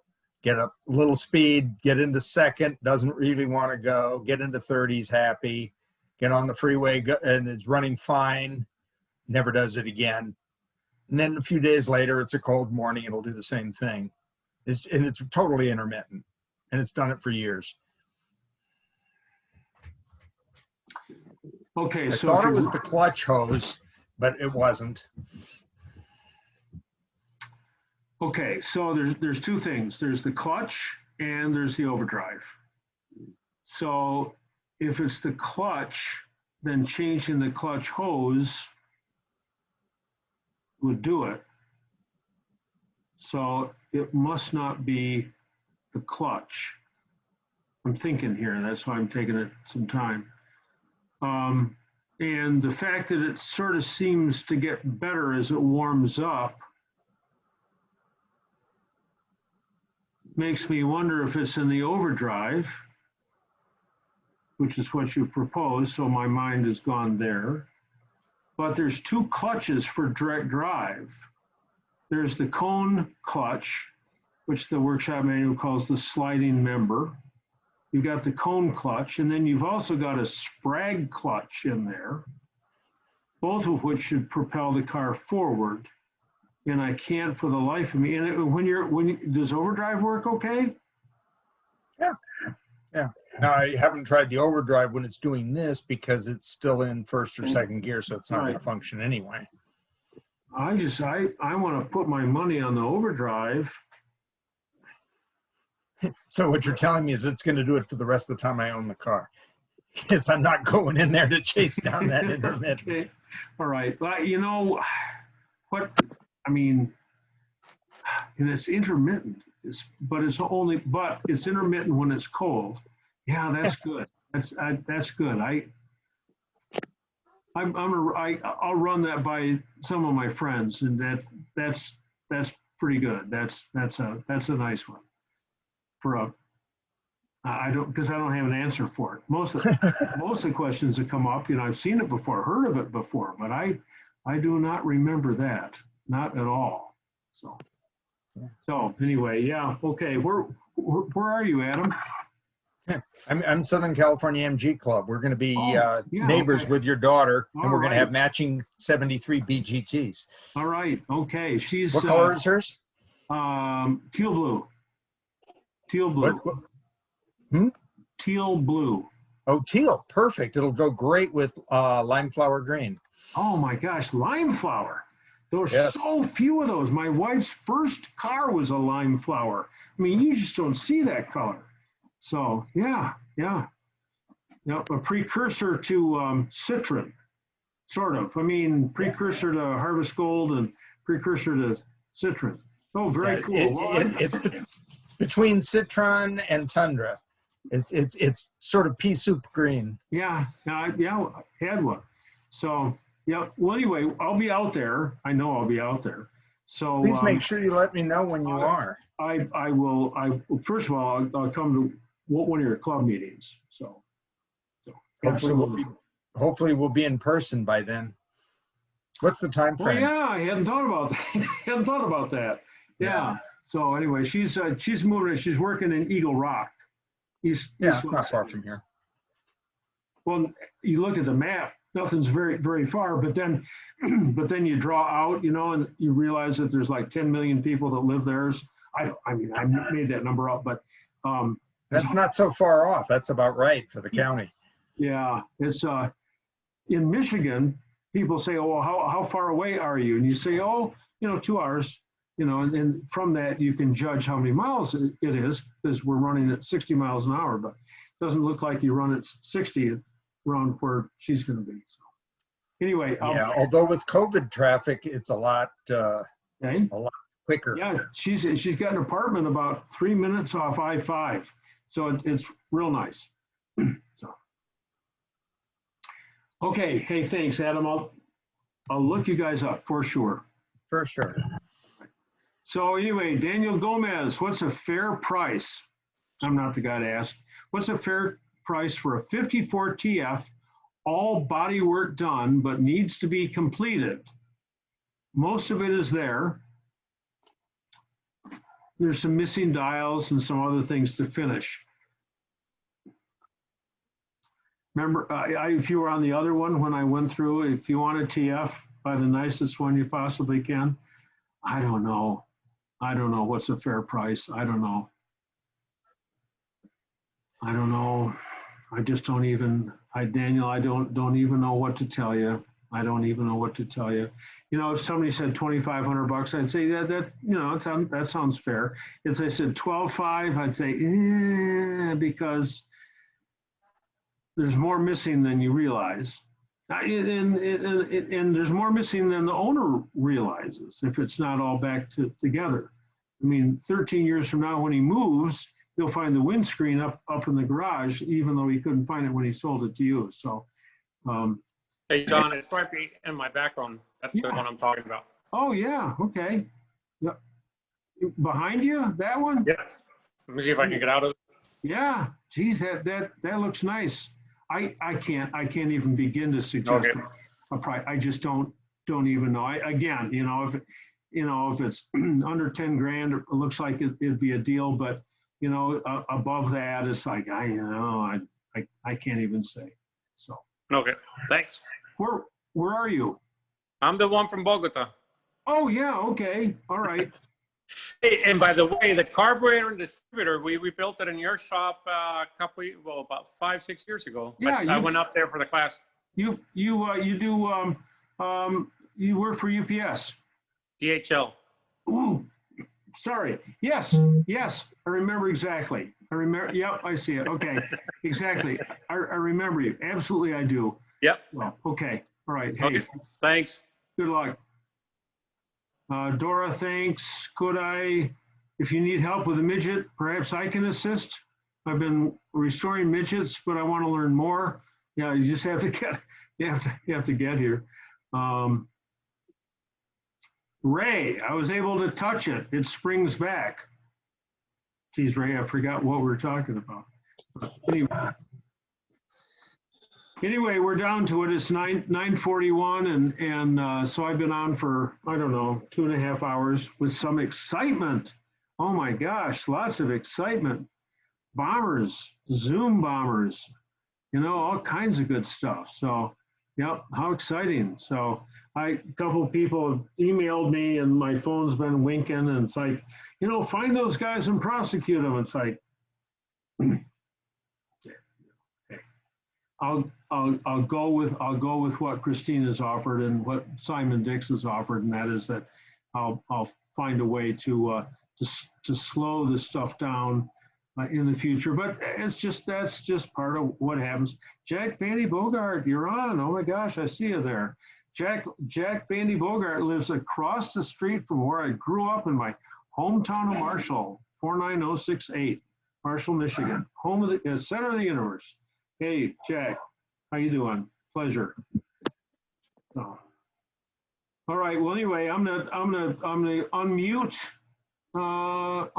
Maybe I can't unmute. Ask all to unmute. Yeah, you can unmute yourself if you want, and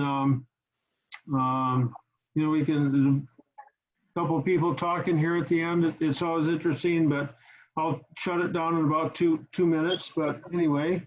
It's been a real pleasure. So thank you very, very much, everyone, for being here and hanging on through all the excitement. George Barberi, I see you're on there. I don't know if you can hear me, but haven't seen you for a while. Barge, you're always on. Don't remember when you said anything before. Crystal, welcome from, and you're from Texas. I remember that.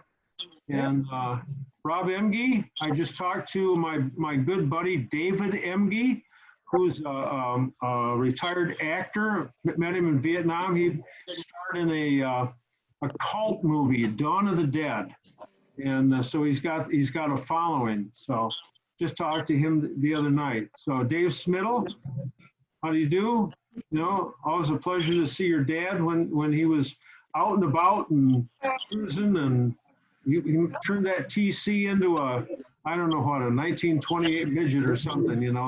I expect you still have that. So yeah, cool car. Thanks, John.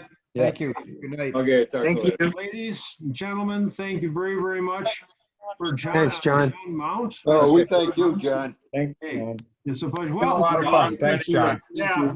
Thanks, everybody. Go to my go to my YouTube page or my website and touch that PayPal button. That'd be very kind. Anyway. Already done. Hey, we'll see you guys later. Thanks. Thank you, John. Cheers. So see you guys later. Thank you.